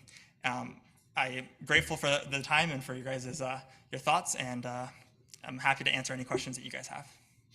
This is Commissioner Bullock. So who's going to, these obviously aren't for sale to each person, correct? These are rentals. Yep. So is it your management company that's renting these out as well? So we'll be the developers, and we'll hire a professional management company to. So manage those. you're the developer and the owner, Mhm. and then you'll just hire a manager to run it. That's what I was asking. Thank you. Tate, do you have a timeline for completion? You mentioned it's not all going to be finished at the same time. Yeah, I mean, we'd like to get started on the units that are outside of that floodplain, but that process, as far as, and so that could potentially be those, on the south side of your sheet. Those buildings could start to go in, and obviously we're going to phase through those. There's a huge need. I know there's been a lot of multifamily been built in the greater St. George area, and everything is 99% occupied right now. There's a huge need for it. With that being said, the buildings that are part of the floodplain especially will need to put in all of the improvements for the floodplain and then get a LOMAR after that. So, I mean, the improvements, the construction drawings for the improvements, then the actual construction, and then the LOMAR. I'm going to say somewhere, 18 to 24 months is probably, I'm a little optimistic of a person, before those are even able to break ground. So definitely, a phased project many years out before all of these units, would be occupiable. Okay. So Grapevine Crossing, what's the size of that road? Is that a 2-lane with a third in the middle? Do we know? Is it similar to the, I don't know what that road is that comes in off of Washington Parkway? Is that Sienna Hills Parkway? Hold on one 2-lane? 5-lane? Next down. Comes off around about a 5 and next down partway in. Based on the traffic studies that were in place for this project. I can actually speak to that. Give me a second. Your second or third? No, I'm just. No, I mean, it's not public hearing. You're just asking a question. No, I'm just. Troy, I'll let you come up if you don't, only because I know you've got the experience to respect what we're doing here. That's kind of out of question, but go ahead. This is Troy Bellison. Yeah, Troy Bellison. So Grapevine Crossing, I just built it. It comes in at 5. It comes about to the casitas where it ties in right there, and then it drops down to 3. And that was based on a traffic study that was done for Sienna Hills and did not take into account any traffic whatsoever to the Sullivan out parcel. So again, the traffic study is going to tell whether or not they've got to upsize that from a 3 to 5 between the roundabout and where they're at today to handle the traffic loads for the project. It does not, the current traffic studies do not include this parcel or anything coming off of Highlands. So, all right. Thanks, Troy. Yep. I just pulled this up so you can see the different, and this is the intersection, that we're talking about. It goes from a 66-footer to an 85 right here. So the maroon purple or whatever you want to call it, I'm going to call it purple just for mauve purple. It becomes on our master transportation plan an 85-foot. Right. Minor arterial, and the blue one is a 66-foot. So that's basically going from a 3-lane road to a 5-lane road right there at that intersection. So the project in question, if you can see my arrow floating around right here, is on this 85-foot 5-lane road. Now, I also wanted to point out, because the roundabout's been talked about so much, I lived in England for a couple of years. I love roundabouts. And when you know how to use them, they're incredible. And everybody knows what I'm talking about, right? But if you don't know how to use them, they are difficult and they can be scary and they can cause problems. But just for information purposes, this roundabout is scheduled to be taken out and a full intersection signal will be replaced on that. Just don't know timing. Do we know, John, roughly? John, roughly? Warrants. So as soon as Troy gets busy on the commercial side, right, then that'll probably, but that roundabout, just for everybody to know, the roundabout's going to be gone eventually. And it will be a full-blown signal right in that, an intersection, full-blown intersection there. So Drew, can you pull that back down? Yeah, right there. Pull back down a little further.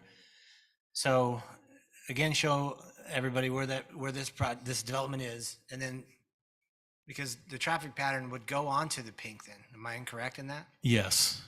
So the road's Yeah. not going to get any bigger, and it's the biggest road that's over there right now. And when I'm looking at that, that's contrary to many of the comments. Maybe I misunderstood the comment, but that looks to me like they can get on the pink. Well, that main road that they're talking about comes right down roughly through here. Right. Maybe even over here a little bit. Then you have, on this side, our apartments on this side of the road, and then you have the wash that'll be put back where it originally belonged. Will be put in, somewhere through here. But that road, that main road heading up, coming out of Solus down, runs right through here somewhere. If you can see my arrow, kind of, there it is right there. So If you were to drag that down even further, what's the piece north of this? North is the freeway. Right. I just want to know how big that piece is between the freeway and the top of this. Is it, yeah, right there. Is it BLM land? Is it, I almost said Belliston land? well, this What do you developer call it? owns both that. I'm sorry, Okay. say that again. Yeah, in fact, it's that piece I gave you. So this one's the next one that we're going to see, right? No, it's actually to the west, the one you're going to see next. Okay, so what's this The one? one going up to the north is future development. Commercial? Well, it can be, we don't know yet. It's not designated. It's PUD. It's general plan PUD up here, going up the hillside and then on top. And they own up here on the flat area. Yep. Where the water tank, you'll see the water tank soon. So again, this is all part of their ownership, all up in here. That's not part of tonight either application, just to give you reference of where you're at. So basically, their commercial piece that they're going to ask goes up here a little bit into this piece, and it's on this west side. What I'm trying to figure out in my mind, which I think I have a clear picture of it now, is the possibility of having additional residential development north of this project between the ridge, the freeway, and this project. Well, it's like I say, they plan on putting in a pump park here, a bike thing, Right. to help capitalize on that. And I don't know, have you worked with our Parks Department on doing a trailhead? Have you been in conjunction? We've had conversations. Okay, because I think that was our hope, I think as well as yours, is that there will be a trailhead somewhat there, is what we're probably hoping. Because we do have, let me pull up the master trail, because that was brought up too, but it doesn't run through this particular part of the project, but let me close that over.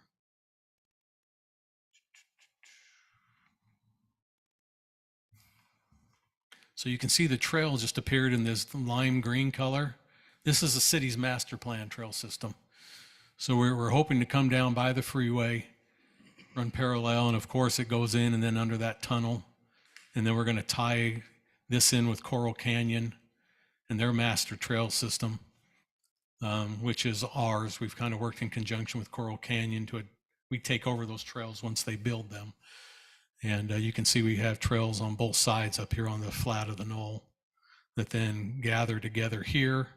You can head off into Coral Canyon, going to the northeast, or come in, go underneath the freeway, or head down and follow the I-15 corridor. So those are the city's master plan trail future. If city council approves something like this, what we're seeing this evening, is that enough traffic increase to take out the roundabout? Yes? Okay. John said, yeah. Whoa. For the record, Did that we was get John that? said We got yes. that taped and everything. Okay.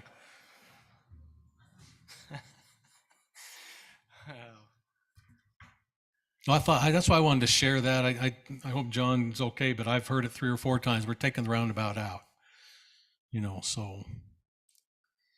And I asked the previous public works director, he said, that's a done deal. That will be happening. So, okay. He's retired now, so I can't hold him to it, but. So commissioners, we can do one of a couple of things. We can continue to discuss this. I have something that's kind of like a landmine if I threw it out there, so I'm holding on to it. But if we feel like we need to have a motion right now, we can certainly do that. If we want to discuss it a little bit more, we can. But looking at that might change or might bring some more thoughts out from each of you that you might want to discuss. If not, that's fine.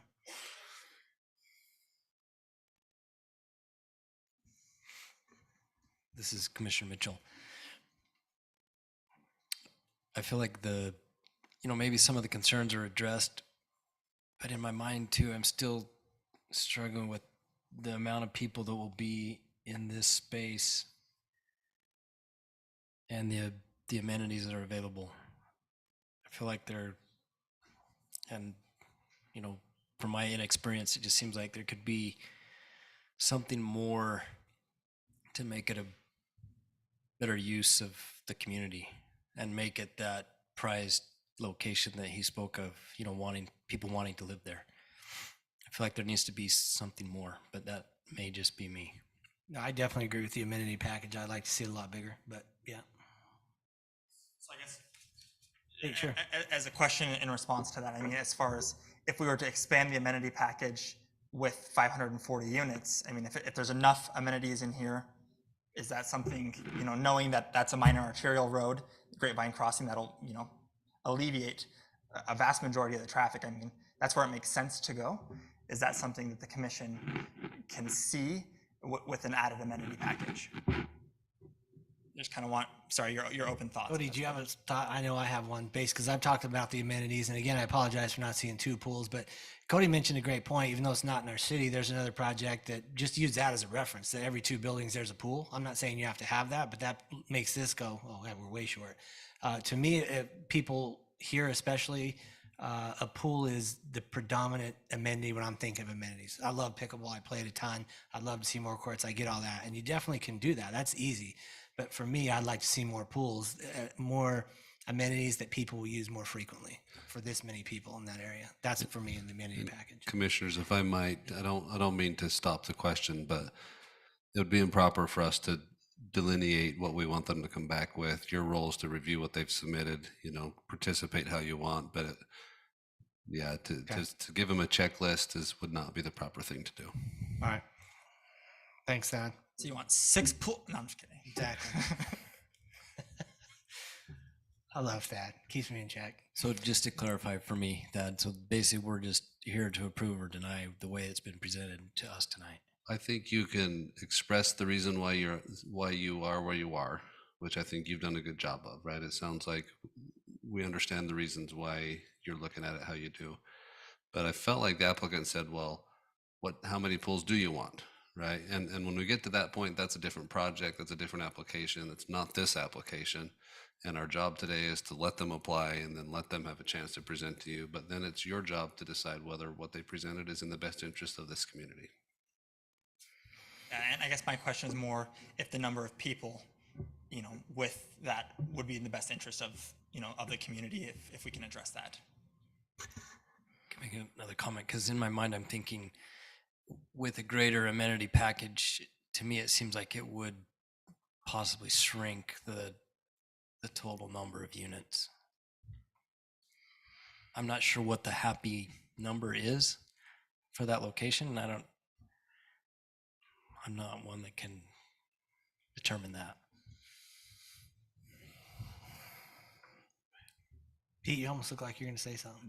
I was just going to remind you and kind of tag on with what Council Segmiller said, that, you really do have your 3 options. You're recommending this, either recommending approval, recommending denial, or you can table and ask for something, is what you can do that if they're willing to want to do that. And then it's their option to say, no, I'd rather you recommend denial, and I'm going to go before the city council with that. So those options are there, that, you always have the 3 options, and that's what you can work out with, the developer, if they feel like they could do that. And then you table it, everybody here will get the date when it's coming back, and then we pick up from there. Not everybody, just the people that got the message last time. Well, they can, we wouldn't hold them out the door, but we'll let them all back in those if are they the want ones to that come. will get the notice. Yeah. So if we deny it, it goes to city council, correct? Is that something we want to put on their shoulders? It goes to the city council either way. Either way it goes to. Okay. Your job was to hold the public hearing, give it your view as the land use body as to whether you would recommend passage or recommend denial. But the planning committee or the city council will make their own independent decision after considering you and considering another public meeting. So I can get my own thought on the record for city council on this one. Drew, do you mind pulling up that picture you had, the overhead that showed the road? The aerial? Yeah, the aerial. Because That when I one? look at this, commissioners, when I look at this and where the project is, whether or not I like the high density of it or not, I look at this is kind of like the apartments that we did build off of Telegraph, where they were out kind of on their own island. They had a major road that they connected to, and that gave us the opportunity to put those out there in a space that was, I guess, best suited for where we put it. Looking at this, not disagreeing with the comments that have been made this evening, because I agree with most of them. I look at that and I think that the traffic pattern, if I lived there, would be to go down to a major road that we have in that area and go over and get on the freeway or come down the other way. I don't like the idea of more traffic at all, but again, I don't think we can stop it. So for city council, just in my opinion, I think that I appreciate and agree with a lot of the comments. I think the project is too big. It's a lot bigger than I would have liked to have seen. But as far as the area that it's in, I don't dislike it as much as I did at the beginning, seeing where it's at and seeing the roads that we have there and knowing the roundabout's going to be gone and things like that. So just to help Tate out here a little bit. I've never met you, by the way. A lot of times you're in the pockets of developers. I don't know who you are. And I only know Bellison because he used to be on city council. But outside of that, I really don't know anybody that comes up here. But in your defense or in effort to help your cause a little bit, I understand that a little bit better right there for me as a commissioner. So I just want city council to know that. What's that? My landmine? That's kind of my landmine. Like when I look at this, I see it differently. I see it that I don't believe the traffic is going to be as bad as we think it is to the direction that was stated many times over, including online comments. I think the traffic's going to go right to that pink. Sure, it could go to the blue, but the traffic's built in that area as good as it can be for this project. I don't like the size of the project. That's, I think, my biggest sticking point. But if the project is built right there, I don't see that being as giant as a problem as I think that we're maybe being wanted to believe. Go ahead. My concern with it is before we wanted to feather zonings so that we're not like that. The Sienna Hills in Canado Way, whatever that is, those homes right there, they don't look like they're super small homes. They look like they're fairly nice homes. I feel like we should have something, and then the apartments on the other side of the wash, not on the near side of the wash. I feel like it should be more of a buffer to that, like we've done with everything else. That's my opinion on it. Patio homes, something else, so that there's a buffer, so that it feathers out, where these guys are backed up right next to all those parking lots, the big buildings. I think that it should feather itself out more into the other side of the wash, so that there is a bigger discrepancy from, there's not that many homes that are going to be backed up next to a lot of homes. So I feel like it should be more of a feathered out and then higher density on the other side of the wash. That's my opinion on it. It's good. Because that's how we've tried to do it since I've been here. Perfect. Any other comments? This Commissioner Anderson, I think that's right on. I think for the area, I think it's about as good of a location as you can get with this, but I think that the piece, right, I think one, it needs to be more feathered rather than just having, and with that, I think a mixed variety of units in there would make it, a little bit less obtuse. I don't know if that's the right word for it, but I think it would blend a lot better if you had a mix, especially where you're backing up to the existing residential. I think that would really help. That would reduce your density. It would reduce your unit count, because you'd have, some, even if they're just smaller homes or smaller single families or some townhomes or whatever, to kind of blend it in. But I think that would help to have a mixed variety there. I still think the amenity package is significantly undersized. I don't know how many of this or that. I just think it needs to be quite a lot more for that many people, and not just add a few pools. Right? I'm talking it needs to be looked at as, hey, we could have however many people, ultimately living here. And it needs to be something where it's nice, not, I'm living here because it's the only place I can afford, and as soon as I can get out of here, I'm gone. It needs to be like a nice place, and that requires less density, less units, more open space, more amenities, more access to trails, et cetera, more feathering of the product. I think all those things, and all of that is going to significantly reduce the number of units. It just is. I think traffic-wise, I still think, I think we're limited with what we have unless Grapevine Crossing can be expanded instead of a 5-lane into something bigger, but I'm sure Troy doesn't want to do that, but that would, help if that is a possibility. But anyway, I also think that it would be nice maybe to keep a little more commercial, even if it's small commercial, as part of the feathering, because, we need affordable housing, but in Washington, we actually need commercial more than we need anything.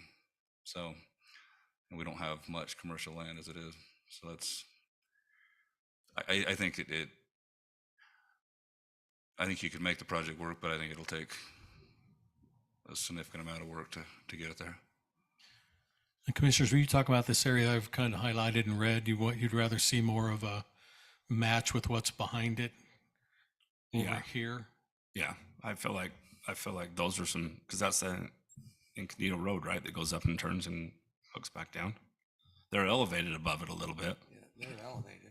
I was up there tonight. But the wash is below it. They're gonna have to move all that out. I feel like those should be smaller. They don't need to be as big as the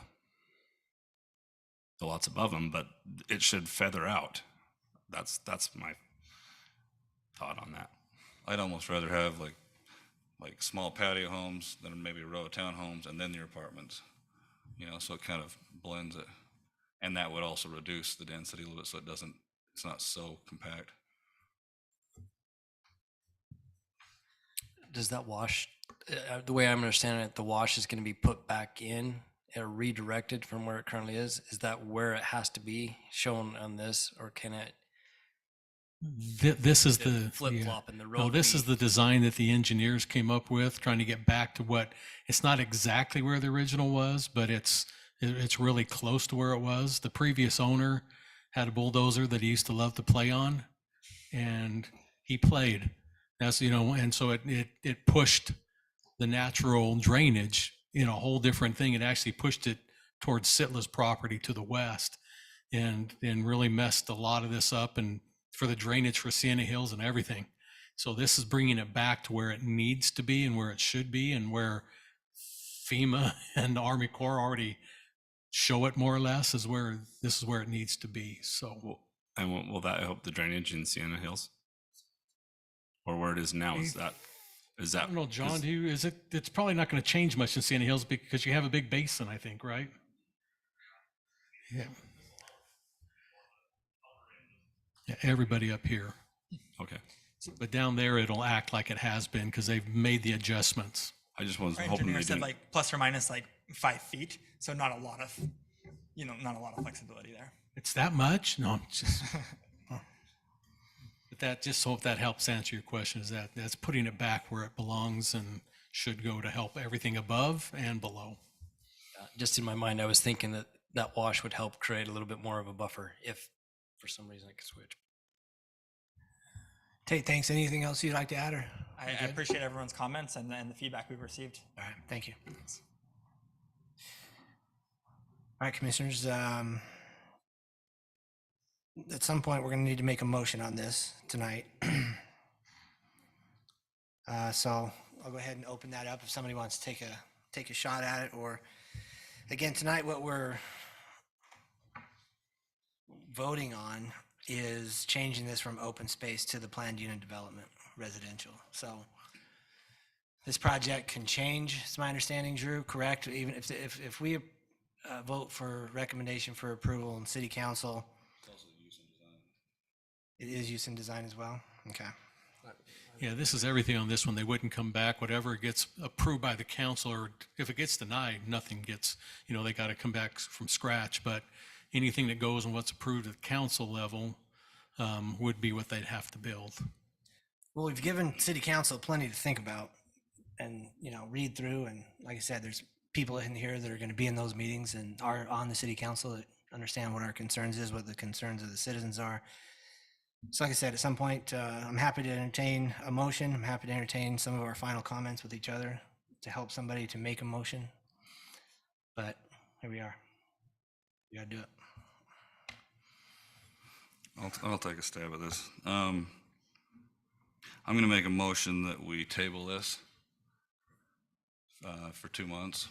I think, well, I guess maybe we ask the applicant how long, maybe a month, but I make a motion that we table this to give the applicant time to, to consider some of our recommendations about reducing the density, reducing the unit count, feathering in the type of product, increasing the amenity size, and bring back, something for us to look at to see how it looks at that point. I would also recommend that they reach out to the neighboring communities and get input.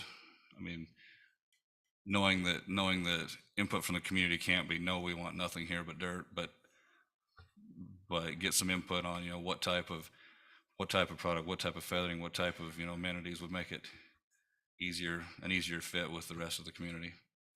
So I don't know if the applicant, do you need a month? Do you need 2 months? Do you need 3 months? What do you think? Probably a Month? What's our date for a month from? Oh, would you rather go with? You got 3 choices. months of November, December that are going to You got 3 limit options. meetings. We can vote either way or table. Let's table for Well, now, let me- and then we'll come back and we'll make some changes on our end and incorporate the So you, feedback we receive. Yeah, that's- we'll have one on November 16th or December Could do the first, do can't do the December first one in first. November. 7th, right? Well, it'd be, is that the first Wednesday In in December? in December. And then it would be the 20, I think. We want December 7th? Staff is noting that November 2nd meeting's full, so You've got I'd- planning on 2 weeks too, we don't want to. December Yeah. 21 also. So you're looking at November 6th, you said November 16th? 6th or 7th. staff says November. That's a month from now, so. the applicant asked for open-ended. We can't do an open-ended, we need to do a date certain. I that's suggest you choose one of the December meetings. The applicant, what do you think? Would December 7th work for you guys? Or November 16th. Yeah, we'll table the commercial to talk about it next meeting. Okay, that's fine. We can do that. So December, what are we? December 7th? We're doing November December. 16th or December 7th. December 7th. Okay, so the motion is to table until December 7th. Can we motion, Dad, to table the next item as well? Yeah, Until we haven't you heard it? just do that when this one's called. One thing that you may want to clarify for the public is whether you'll take public comment at that meeting as well. And Chairman, I'll defer to you on that. I feel like I'd like to see it because I would hope and expect that we're gonna get a different product on the screen. If it comes back just like this, which did happen once, by the way, in my first meeting, we asked them to change 10 things and they changed nothing. So, so I would like to see public comment on this again. What I'm hoping is that we had one project where we had the room clear full of people, angry as can be. We tabled it. They came back. They changed a few things, and they met with the community, worked out some things, and not a single person showed up, and everybody was happy as clams. And Still denied it. so. So But what I'm hoping is that some communication between the developer or the applicant and the community can really come up with a project that people are happy with. So anyway, that's my motion.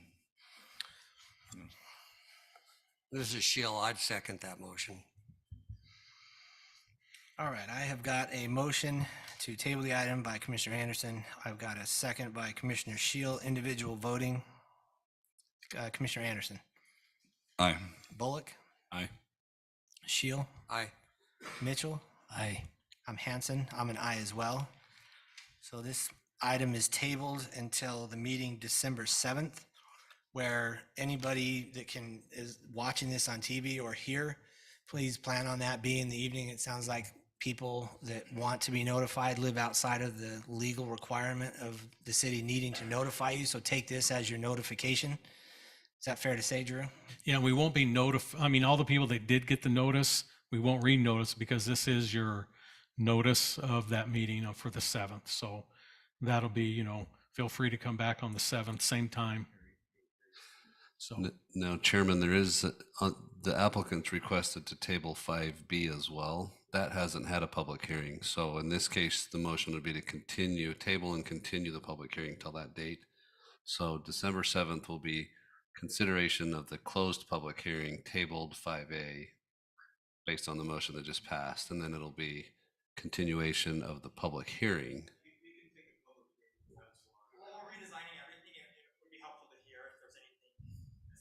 No, there will be a public hearing. Yeah, yeah.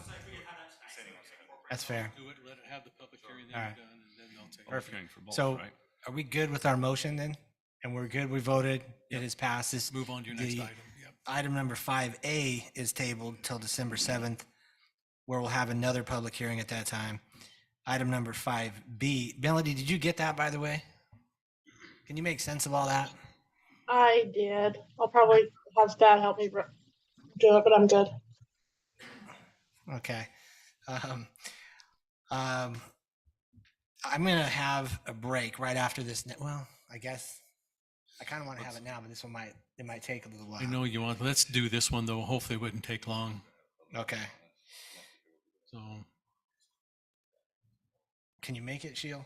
Probably not, because I had procedure, so I really. no, go ahead. You leave. I think we'll be all right because I'm just trying to help so anybody who wants to leave after this can leave. So I think it's best right now if we just take a short break. We'll reconvene in just 2 or 3 minutes. It'll give everybody a chance to use the restroom or facility if they need to.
All right, we're going to start this meeting in 1 minute and 1 more minute.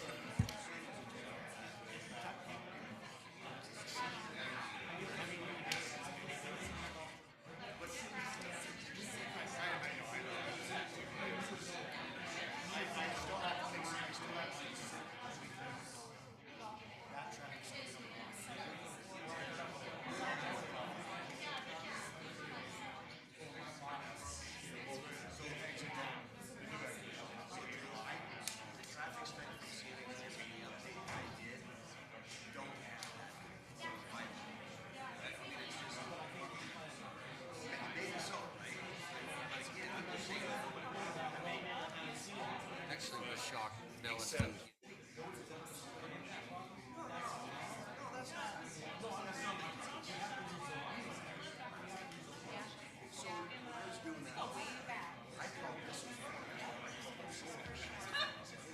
All right, we're going to go ahead and reconvene our meeting now. Give everybody a couple seconds to take their seat.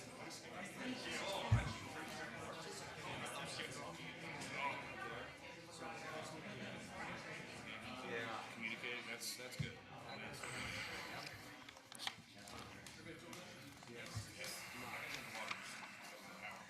I can't have any more drinks. I'll give Melody a couple of minutes, or not a minute, a little bit just to get back to her desk so she can continue to take notes on the meeting.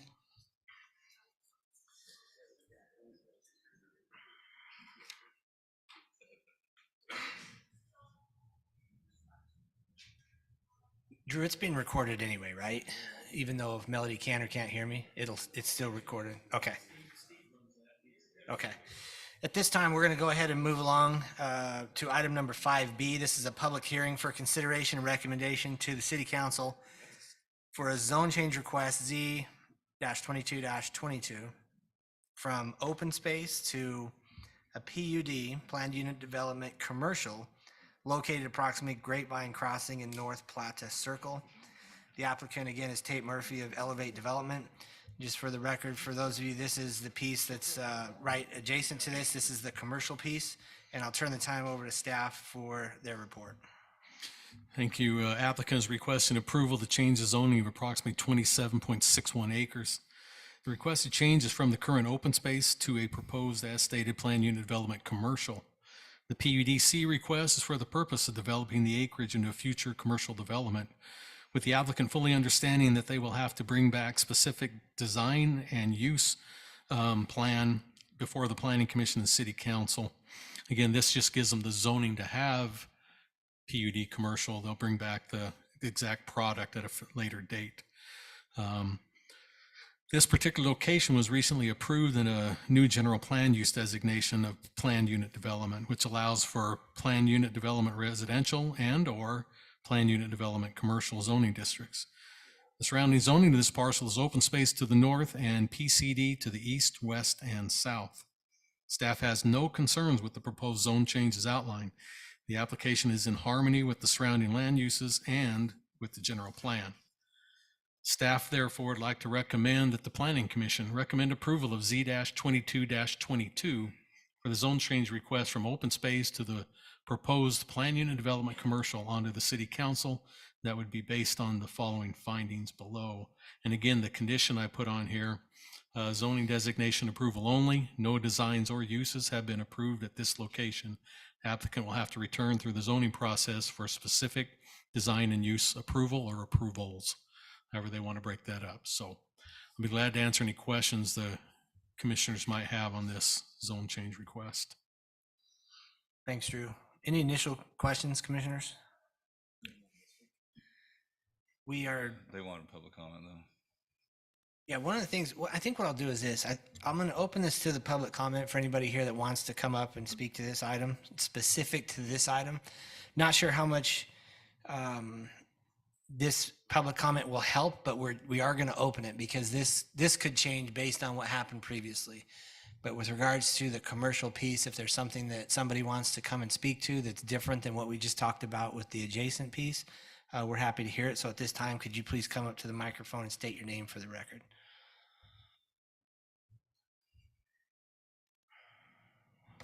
Rodney. There you go. Just so I have a better, Rodney Rhodes, just so I have a better understanding. Oh, Rodney, I'm sorry. I said your name, but could you say your name for the record? Rodney Rhodes. Yeah, I'm sorry. I missed it. Thank you. That's right. Thank you. Also, just so I understand, so this area right here, right now is zoned commercial? Open space. Open space? Okay, so right now, anything can go in there. So we got that batch of apartments, we have another whole batch of apartments right behind them. Well, that's not what he's asking for. They're asking to make it commercial. This area is going to be PUD commercial. Okay.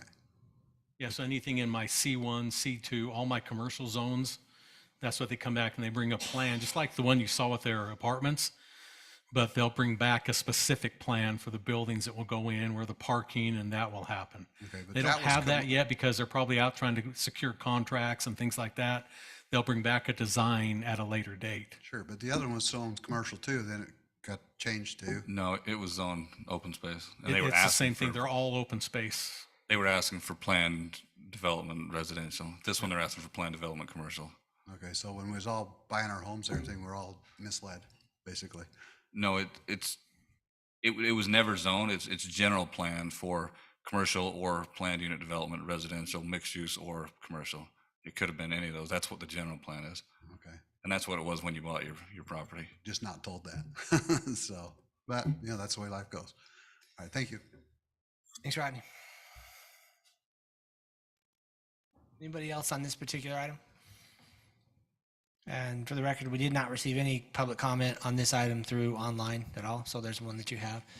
At this time, I'll go ahead and close the public hearing, and I'll open the floor back up to commissioners. Any questions or comments or concerns that you might have?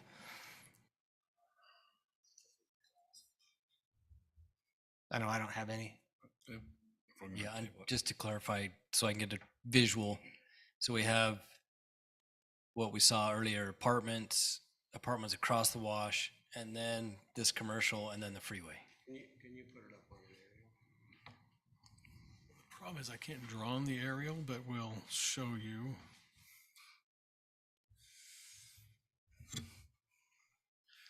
I'll try to zoom down in on property lines. So if you follow my arrow, if you can kind of see it, and I'm a bit off here more than likely, but it'll was the break line, and then it comes up and kind of angles over, then comes up and bends around for the road that's coming out of Solus up there. I wish I just, when we change from Zoom, I can't draw on my map. I'm sure Steve says, Drew, there is, but On the left side of that is. yeah, the commercial is going to be right here where my arrow's bouncing around. Yep. And then the apartments and everything were over on this side. Yep. And it's almost like a 1/3 to 2/3 of the area. So again, roughly between these two dirt roads, what you see here is probably where that break line is between the commercial. And then it takes a turn like that at an angle, then heads back up this way on the proposed commercial that you're looking at. And even up into parts of this up here, it'll head up in there and bend over. As you can see when the property line up here, hopefully it'll catch up here quickly. So it goes up into this area and stuff, So I don't have any issue with this piece at all. Just for clarification, if the other piece is tabled, isn't it appropriate that we table this one as well? You did ask for that, correct? Okay, just making sure. So if you guys have comments, I'm happy to entertain them. I just have one question, and maybe it's, I don't know, for Drew or maybe John.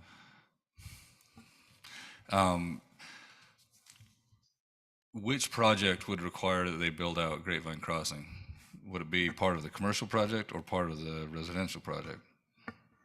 That's my question. probably each one of them that touches the road, right? Or the build out, I'm sorry, going.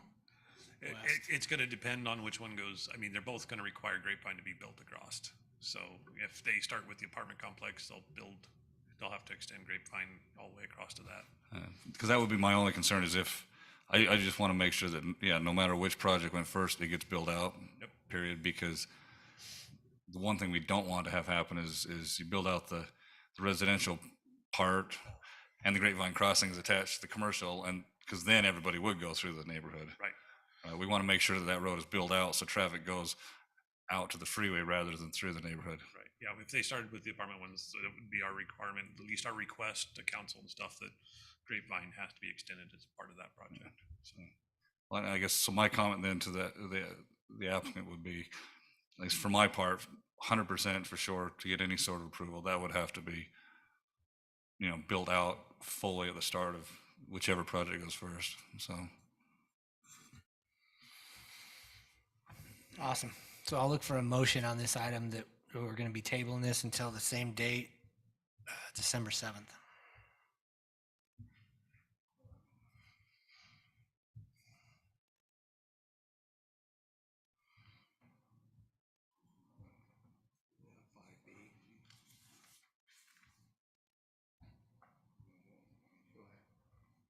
Commissioner Anderson, I'll make a motion to table Z-22-22, request to rezone 27.61 acres located at Grapevine Crossing and North Plat Circle from open space zoning to a proposed planned unit development commercial zoning.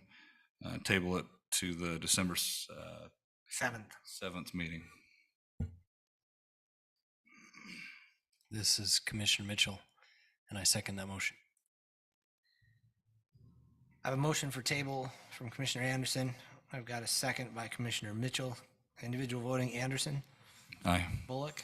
Aye. Shield. Aye. Mitchell. Aye. I'm Hanson. I'm an aye as well. So the two items are now the motions have passed. Two items are now tabled to the December 7th meeting, where we will have a public hearing on those items at that time as well. Tate, thanks for coming. Oh, sorry. Appreciate you guys coming. Thanks for everything. We're going to move to the next item on the agenda this evening is number 5C. This is also a public hearing for consideration and recommendation to City Council for a zone change, Z-22-24, from residential agricultural, 1 acre, to a R115 located approximately Washington Dam Road and Wyatt Lane. The applicant is Richard Rogers. And I'll turn the time to staff for their report. Thank you. Applicants requesting approval to change the zoning of approximately 4.82 acres. Again, from the RA1 zoning designation to the proposed single-family residential 15,000 square foot R115 zoning designation. The requested R115 is for the purpose of developing the acreage into a future subdivision. This particular location was recently approved for a general planned use designation of very low density. And before that, it was the estate zoning, and now it's in the very low density, which allows for the R115 and larger zoning districts. The surrounding zoning to the parcel is RA1 to the north and west, RA5 to the east, and PUD to the south. Staff has no concerns with the proposed zone changes outlined. Application is in harmony with surrounding land uses and the general plan. Staff would therefore like to recommend that the Planning Commission recommend approval of Z-22-24 for the zone change from residential agricultural 1 acre to the single-family residential 15,000 square foot minimum R115 zoning designation. And that would be on to the City Council and based on the findings that you see in your report. I'll be glad to answer any questions commissioners have. Drew, before they subdivide this, the subdivision will come back to us, correct? Yeah, they'll have to bring a subdivision to you. Yep. Okay, that's what I just want to make sure. I'm fine with it. We talked about it, and they're not going to give very many lots on there. Wait, say that last part again. I know we talked about it. What? They're not. I mean, They're it's not, real right? deep. Yeah, they can't get very many. I mean, plus they can only do a 600 foot before a roundabout, unless they're going to work with the guys next to them. That's what I thought, because I remember talking about this, and then I saw this, and I was like, I don't like having like 5 R15s in there, or R115s in there or something, but that wasn't the intent. They're not going to be able to get, I don't believe. You can't get down in there. Yeah, you can only go 600 feet, and then you can't come in and out on that same. Is Wyatt Lane already built out? No, nothing is. Well, Wyatt's under construction on the other side of the road. It's part of that development that Doug Dennett's doing. So that's under construction on the other side of Washington Dam Road on the north. But it's the best placeholder we had for approximately, so. Couldn't find it. So what can we envision this looking like then at R115? Well, there's two different things we can maybe envision. They can try to get with the property owners to either side and incorporate and bring a road down the middle, put a cul-de-sac or a U-shaped kind of design. That always works best. We try to get people to work with other folks.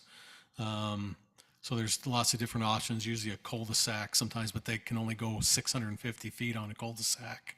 And then they have to find some other alternative. But that, they can do a stub road to a property and then go 650 feet below that. So it's kind of scratches my head, but that's how the rules can get played at times. So, but more than likely it'll be a road down the side, but I always encourage them to get with adjoining property owners, split that road half and half, and then you can get more out of that way. How deep is that lot? Does it say on there? Yeah, let me zoom. That's what I love about our new program, is that I can zoom down there. It's really clear. It's 1,237 feet on the long leg. You can see the number right there. So that's quite a distance. 2.5 like city streets deep. 650 feet on our How wide is it? road. The width is 174. So you take a 50-foot road out of there, it still leaves you 100-foot deep. And that's not a bad lot, 100 feet deep. Well, in this case, it would be 120. It's going to have to be even longer because there's no access getting out of it.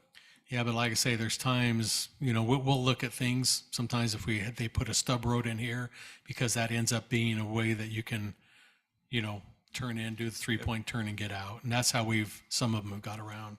And then go with the cul-de-sac farther down. If they met with would they be able to put a road down the east side or the west side and then down the east side? Yeah, they can loop them like this. Sometimes works great. That's actually the best. Then the lots, you get your most efficiency that way. And would that make too close for two roads coming out on? There'd be only 250 feet in between those two roads. John, is the distance, it's not 250, isn't it? It's 650 on that road. Yeah, so it's going to be one road coming down. Just because and it'll probably line up with Wyatt. Let me see where just to help. Not that we need to worry about that right now because we're in a zone change, but it'll help you. It'll help us for when it comes back.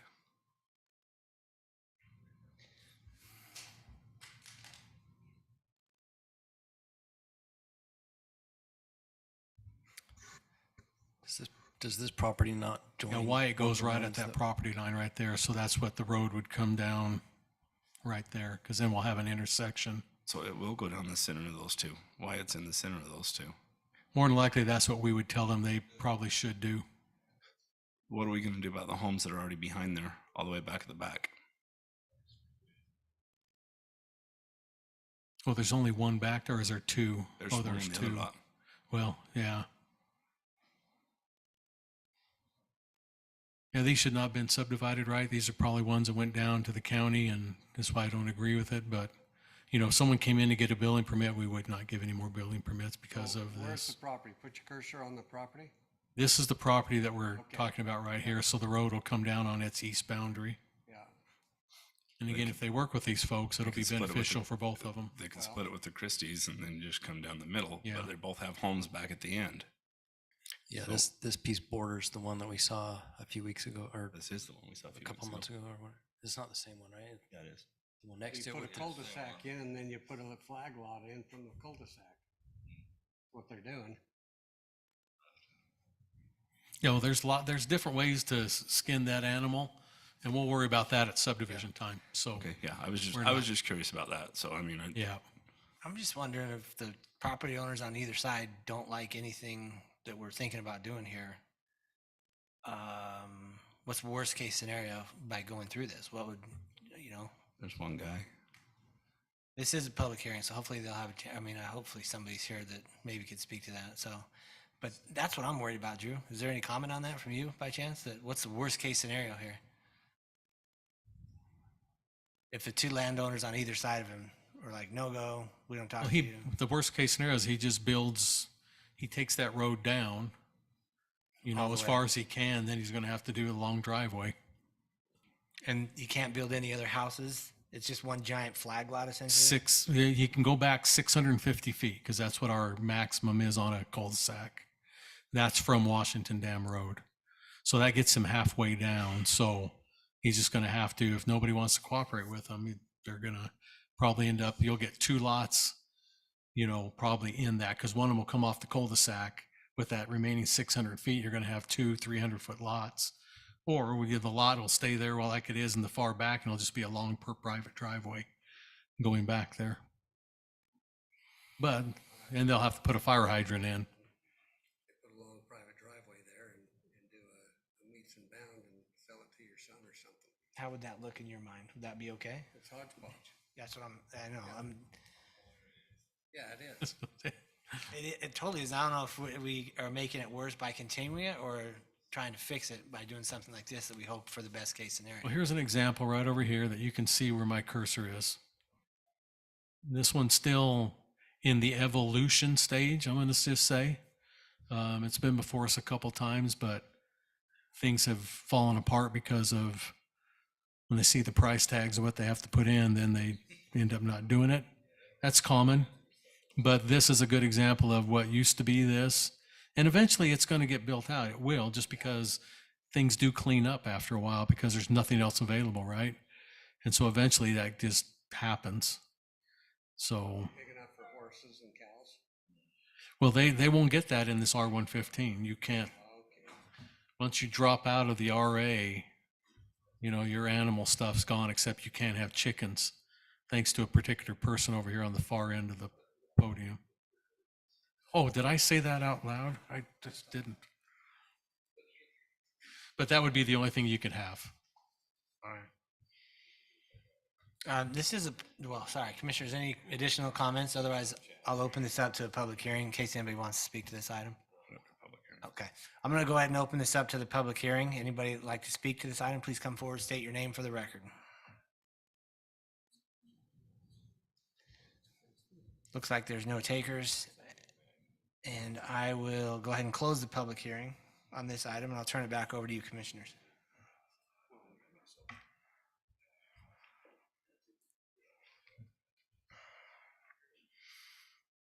All right. Any comments, questions, suggestions, concerns?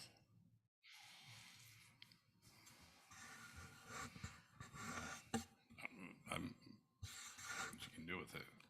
I think the only, if there are any concerns, they're going to be brought up at preliminary plat, and we're going that's right. to say yea or nay. And at this point, the real question was when it got changed in the general plan from, agriculture to this, and that's already done. So at this point, it's a moot point. All right. I'll look for a motion.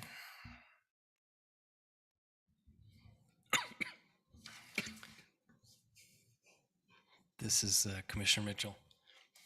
I make a motion that we approve Z-22-24, the request to rezone approximately 4.82 acres on Washington Dam Road and Wyatt Lane from the current residential 1 acre in RA1 zoning to single family residential 15 or R115. And does this go to city council? And send it to city council. That's Commissioner Bullock. I'll second. I've got a motion by Commissioner Mitchell. I've got a second by Commissioner Bullock. Individual voting. Anderson. Aye. Bullock. Aye. Shield. Aye. Mitchell. Aye. Hanson, I'm an aye as well. Motion passes. We'll send that to city council with our recommendation for approval. Item number 5D, This is also a public hearing for consideration and recommendation to the city council for a zone change Z-22-25 from RA2 to I1. RA2 and I1 to an R18 and RA half located approximately 200 west, 840 south. The applicant is Austin Anderson. I'll turn the time over to staff for their report. Thank you. Applicant is requesting, as stated, rezoning of approximately 17.33 acres. The current is residential agricultural 2 acre, and that's on the top half of your exhibit, you see there, this beige area is the RA2. The light industrial is down here in this darker, not sure what color. It looks kind of brownish to me. So yellow and a light brown, that's what currently is. On the bottom is the industrial, and then residential agricultural. The applicant is requesting to have the site over here with the hash marks going from left to right in a downward motion. This area on the side to the residential agricultural half acre, and then these two pieces with the hash mark starting from the right going down leftwardly, turn that into the R18 zoning designation. So that's the proposal before you. Again, they're asking for this for future subdivision development. This is a family piece, and they're just wanting to get it ready and prepared so they can divvy it up to all those that are going to be receivers of that. So staff has no concerns with the proposed zone change as outlined, since it falls within the recently approved general plan amendment to those two designations of medium density and to the estate. Staff therefore would recommend that the Planning Commission recommend approval of Z-22-25 for the zone change request from residential agricultural 2 acre and light industrial to the proposed single family residential 8,000 square foot and the residential agricultural half acre. And that would be onto the city council and based on the findings that you see in your report. So I'll be glad to answer any questions you have. Can you throw up an aerial and show where we putting some storage units right there? Yeah, it's right across the street from the one we looked at last meeting. Yeah. Well, you're putting 2 storage units in over there, so. Okay, let me.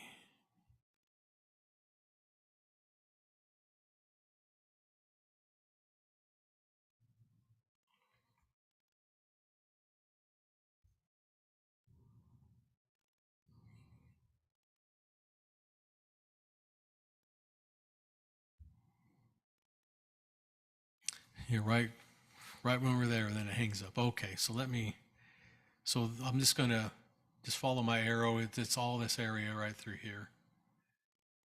Up to here and over, and then that's the St. George, Washington city limit line right there. And then you got 840 South down here, and then it goes up all along this subdivision, and then this line over here. So there's several properties involved, but they're all owned by the same family. And so it's all this area right there. So you got industrial, that's why I say you have light industrial across the street. You've got, this 6-lot subdivision that's bigger, kind of, estate lots. You got the roping arena and, other things going on here. And then you just approve that storage unit complex here, and then the other one right here. And then you have all this stuff over here. And then this road's going to be punched through, tied into St. George, and it'll all end up over by the Sportsman's Costco light right there. Does St. George have that as residential?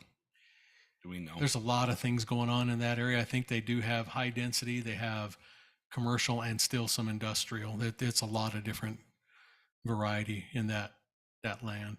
It'll kind of flow into it as well, so we're not like putting these 8,000 next to I don't know. I think they have some residential right there, but I don't know what it is. But this is what the family's wanting, and I do have medium density. Like I say, let me just pull this out here, and I'll bring up I got to get some of these things off of here so they're not confusing. It's the same family that owns the property in St. George, right? No. No, it's Sandbergs and Sandbergs own that. They have the same last name, but they're different families. Oh, They're yeah. cousins. Yep. Really? They're separated by a few cousin differences, right? Yeah. One of them has an LLC name that owns their land. Yeah. But yeah, they're relatives. Okay.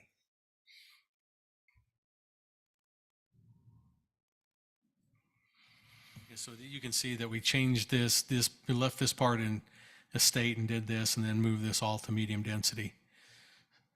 And even our own general plan has, for whatever reason, this has been on here since I've worked here, high density up here.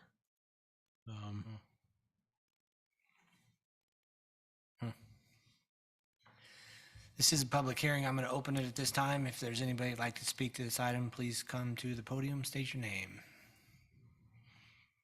I'm going to go ahead and close the public hearing. No takers. I'll turn the time back over to you, commissioners.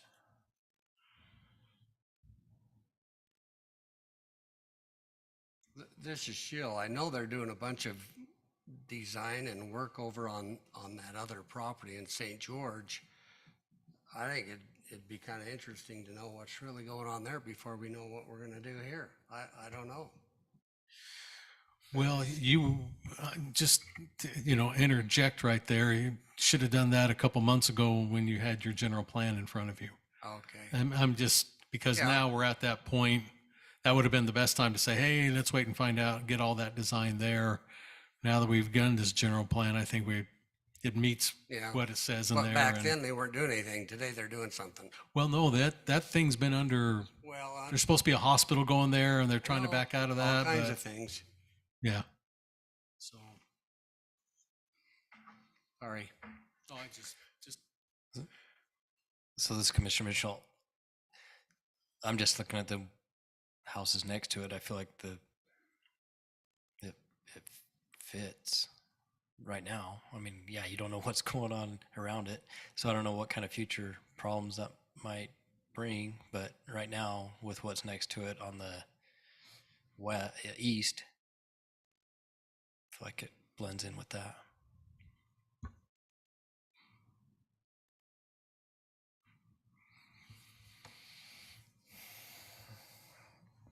Any other questions or concerns, or I'll look for a motion. I don't have anything else.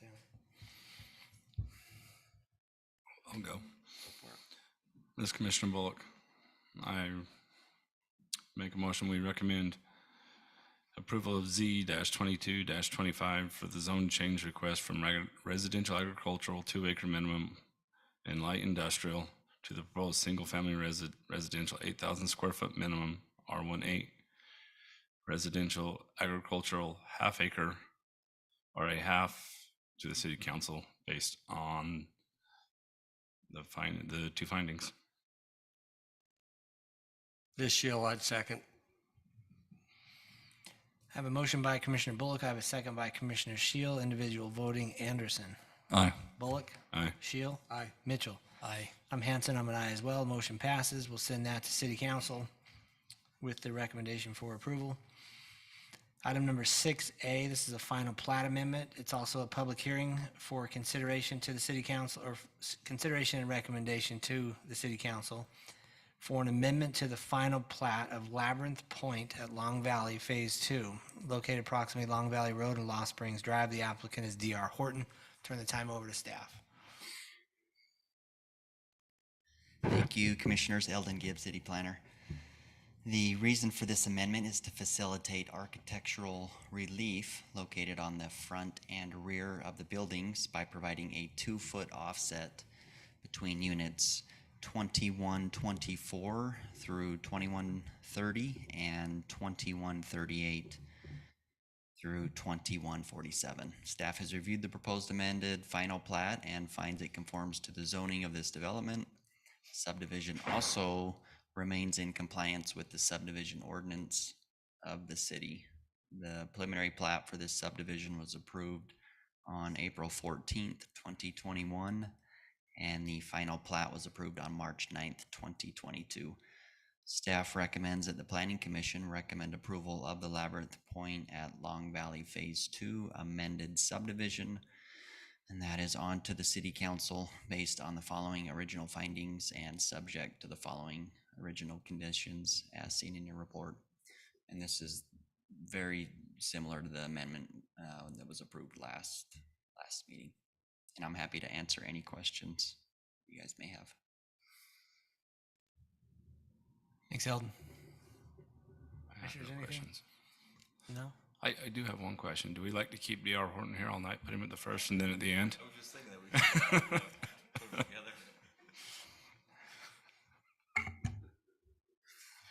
At least he's happy. Yeah. Actually, at this time, I'll open the public hearing if anybody would like to speak to this item. I'll close the public hearing, and commissioners, I'll look for a motion on this item. This is Shield. I would move that the Planning Commission recommend approval of the Labyrinth Point at Long Valley Phase 2 amended subdivision and forward it to the City Council based on the 2 findings and 5 conditions. This is Commissioner Bullock. I'll second. Got a motion by Commissioner Shield. I've got a second by Commissioner Bullock. Individual voting: Anderson. Aye. Bullock. Aye. Shield. Aye. Mitchell. Aye. I'm Hanson. I'm an aye as well. We'll send this to City Council with our recommendation for approval. Item number 7A. This is a public hearing as well for consideration of approval of a final plat. Let me start that over. This is a public hearing for consideration of approval of a final plat from us as the Planning Commission for Horizon Cove Minor Subdivision, 6 lots located approximately 260 north, 300 east. The applicant is Fusion Builders. Turn the time over to staff for a report. Thank you, Commissioners. Heldon Gibbs, City Planner. The applicant is asking to split the current 1.099 acres into 6 single-family building lots. The current zoning at this particular location is the R16 zoning with administrative professional to the east and single-family residential 6,000 square foot to the south, west, and the north. Staff has reviewed the requested proposal, and the proposed conceptual Horizon Cove minor subdivision conforms to the standards as set forth in the zoning regulations and subdivision ordinances of the city. Staff recommends that the Planning Commission approve the conceptual design of the Horizon Cove minor subdivision based on the following findings and subject to the following conditions as seen in your report. And I'm happy to answer any questions at this time.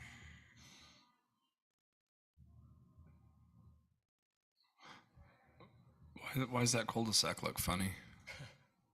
It's a different cul-de-sac. Hammerhead. And Outside that of the works? box. I don't know if it's bad, as long as you can get a fire truck through it, right? Is that? Is it kind of a hammerhead, or is it? It is, yeah, smaller style hammerhead, and it does meet code requirements for that. I've just never seen that, so. Yeah, just because of the distance, the depth isn't, you can go so far back without it, and that's what it is, so. Okay, yeah, that was my only wondering is why it looks so funny. I will just let you know, because Eldon's kind of new, but when I started working here over 16 years ago, we were working on trying to get this finalized. So it's been a little while in the making, and the problem is that getting sewer line, it took a while when they finally got surrounding property owners to give them up easements to get the sewer line and the storm drain coming down. And so just in the last 6 months, they finally had some property owners willing to do that. You know, I'm sure whatever it costs, but at least they are able to get that down. And that's what's been holding this up for 16 plus years. So that hammerhead thing's already there. It was built. Again, this was that close to being done. It's old enough that asphalt has been resurfaced a time or two. It's true. And they had a deal, and then it fell apart, and it's been in that limbo for 16 years. Hopefully the dirt work's done and.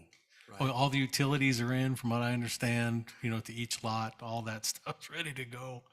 It's just they had to connect to something to make it go somewhere. Asphalt goes bad even if it's not being used. It's better off being used than sitting, yeah. In fact, it's worse if you don't drive on it. 7 years? Huh. It starts to separate because there's no compaction kept on it, so. Yeah. All right, I'm gonna open this up. It's a public hearing. Anybody here in the chamber like to speak to this particular item? All right, I'll go ahead and close the public hearing at this time, and I'll open the floor back up to any commissioners that have questions or comments. If not, I'll look for a motion?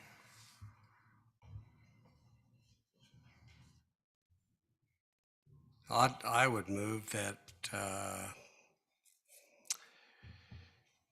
the Planning Commission approve the final plat for Horizon Cove Minor Subdivision, 6 lots located approximately at approximately 260 north, 300 east. And accept this conceptual design approval. Does not go to city council, correct? Oh, it does. Oh, it does? I apologize. Yeah, it's just that because minor subdivisions are kind of a preliminary plat and final plat all rolled into one. Oh. Because you don't see final plats anymore, it just goes right to council. But this one, because it's preliminary in nature, and that's why we had to do the public hearing, but it's also a final plat because you're allowed by state law to do minor subdivisions between 3 and 9 lots.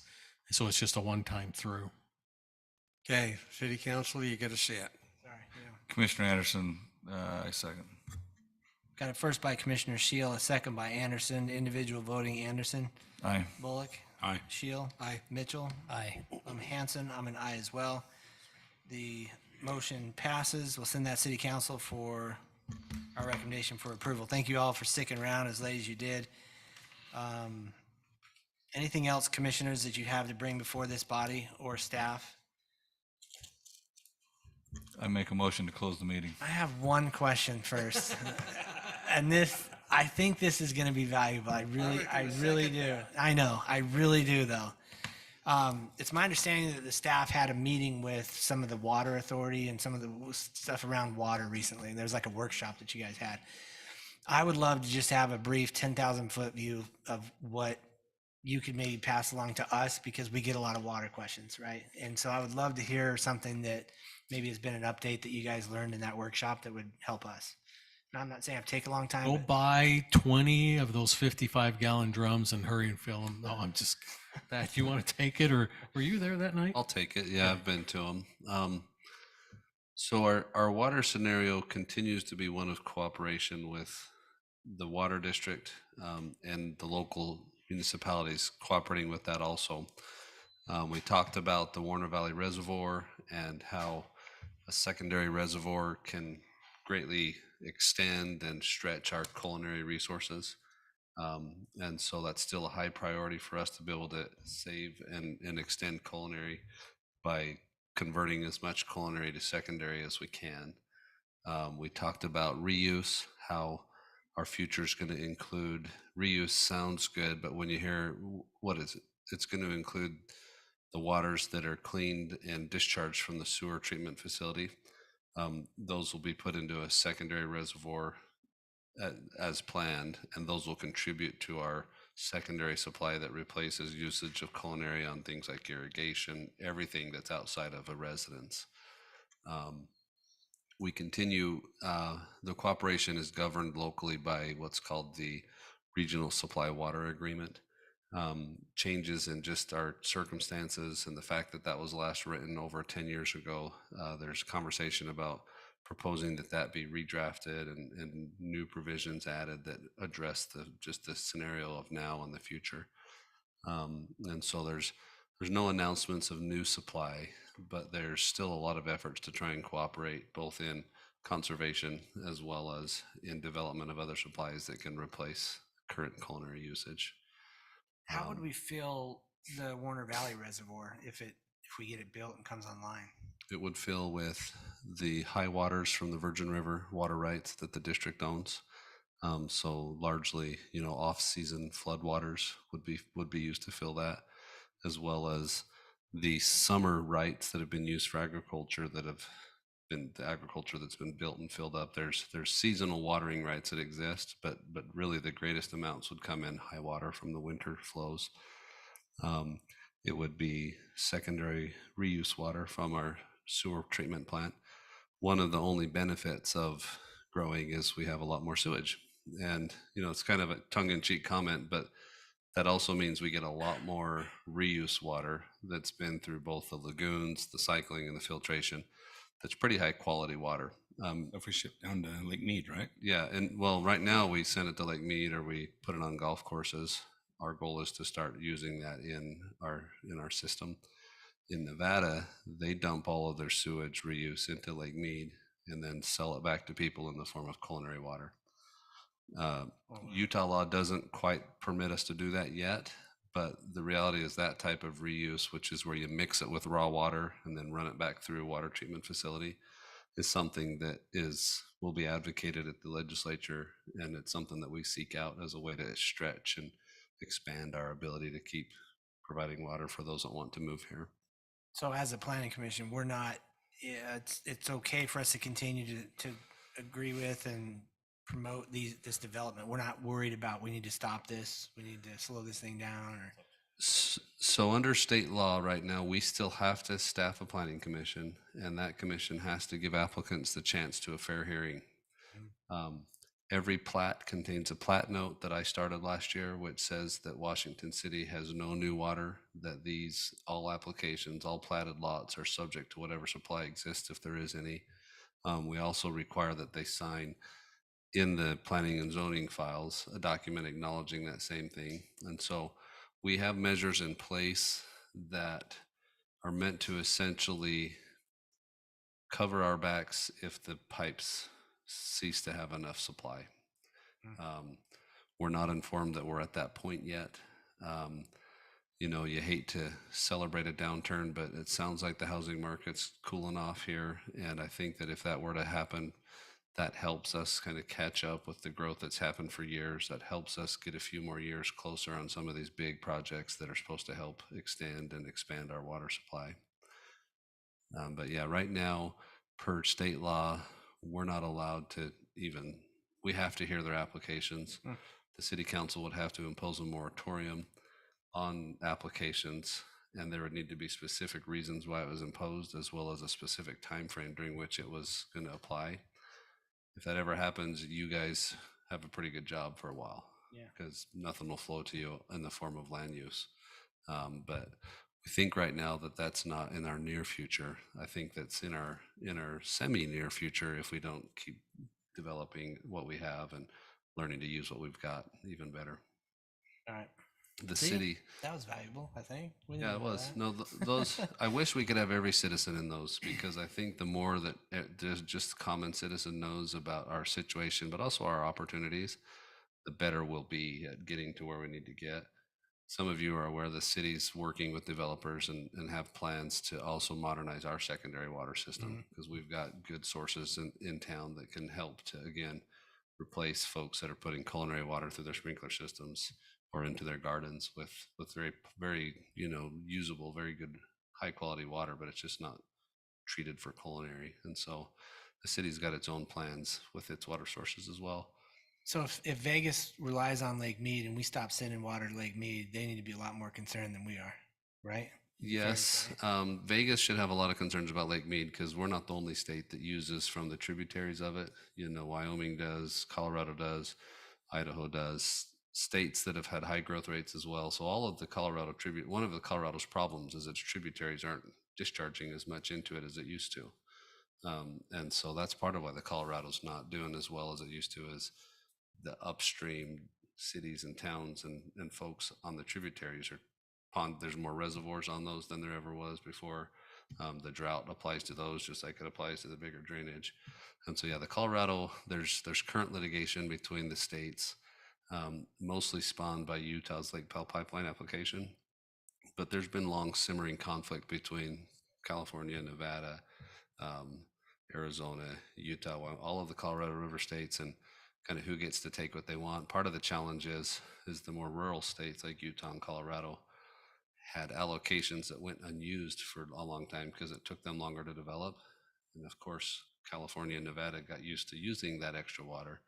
And so they're in a situation of overuse, but they're looking at Utah and saying, well, you guys never used it, and that's why we're using it. And so there's a lot of politics, a lot of conflict there that usually agreements get reached that last for a couple decades, and then times and just situations make those, kind of need to be renegotiated. And we're in one of those stages right now, is renegotiation on the Colorado.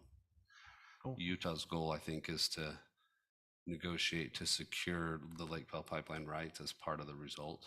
But we'll see.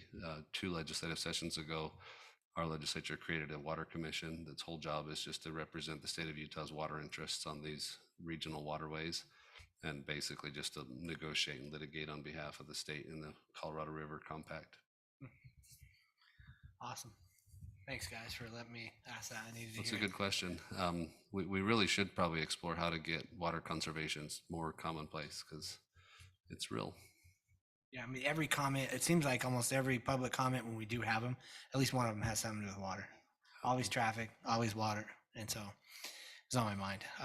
One of the nice things of house and business water use is once we start to collect all of that in the sewer plant and then reuse it, we have like a 97% reuse rate. And so that type of water use is not nearly as consumptive as, say, flood irrigation or some of the other, farming uses that I really have a special spot for. But yeah, the type that's caught and collected and cleaned in the sewer system is actually fairly good use, because we can use and reuse. Okay. Well, Commissioner, just so you know, I talked to a counterpart in Venice. Same things come to them, water, worries. And Venice, California, you're talking? Venice, St. Pete, Venice, Italy. Venice, Italy. Oh, I thought you said Venice, St. Pete Well, County. Sorry. It was bad. That was a bad dad joke. Oh, man. All right. And boat congestion in the streets. It's the same thing. So, All right. With that, anything else that you guys have? All right. Let's hear that motion again. Oh, there you go. I'll second. Got a motion, first and a second, to close the meeting. All in favor? Aye. Aye. Motion passes. Thank you all again. Appreciate it.